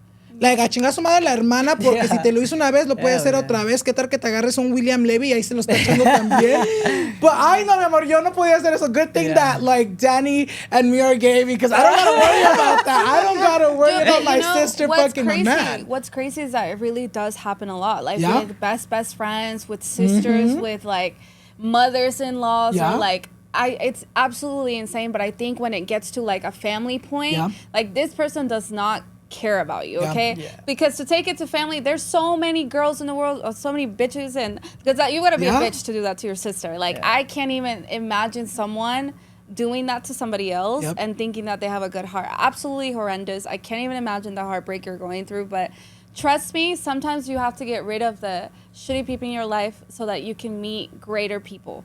And you can't do that until you're in a good headspace, a good mindset, and completely away from people that are going to tear you down. He sounds horrible to me. She sounds horrible. I'm so sorry you had to go through that. Like, I don't know what that would do to me. Y caso cerrado, mi amor. Déjalo. Y si no lo quieres dejar, pues ahí síguele. I'm like, don't take our advice. We told you so. Literally, nadie te va a decir lo que hagas. Nomás si le sufres, ya sabes por qué. But with that being said, if you guys want to go ahead and send over, your stories or what you've gone through, I do eventually want to actually invite, an actual viewer onto my church, give you guys the opportunity de contar su historia. But eso viene pronto, amigas. Pero ahorita, si ustedes quieren que me and my invitado les demos any advice, make sure you guys go ahead and DM my Noche de Pendejadas page on Instagram. Ráyenme un mensajito. I'm going to be going through them. But with that being, sería para terminar todo esto, amigas. ¿En dónde se miran ustedes en los próximos 5 años, whether that's as a couple or individually? Individually, I just hope to get invited again. But no, I think within the next 5 years, obviously, keep doing what I'm doing. Just be better as an individual, as a human, as a friend, maybe as a father, who knows? But I think, I think we'll still be together, I would hope. And I think we'll just be doing bigger and better things together. Honestly, I just want to keep doing this. I love like what we're growing together. I obviously hope to be together still, and I'm just really excited about like the life that we're building. Obviously, we've been getting to see so much together and like experiencing a lot of different things. I've been experiencing a lot of new things that I've never been into before, and it's just been nice to have like a change of pace, and so yeah, I'm excited. And I can't wait to see en donde estos próximos 5 años, you know, is for you guys. Ya para terminar, amigas, I want to say one last time, thank you guys both. You know, obviously tú compartiste mucho de tu vida, tu infancia, and then you came as a feature. Not the Jackie feature. But I really do appreciate both of you guys, you know, opening up and really talking to me today. Y pues, ultimately, platicando con la gente que nos está viendo ahorita. Love you guys. Yeah, appreciate you, Alan. Thank you so much. Thank you so much, Alan. And with that being said, amigas, no se les olvide to follow them on all their social medias, which I'll leave down below as well. No se les olvide seguirme a mí so you guys won't miss any future episodes. And with that being said, thank you guys so much. Thank you. Thank you. Love you guys. And thank you guys so much for watching, and we'll see you guys in the next one. Bye, guys. Yeah.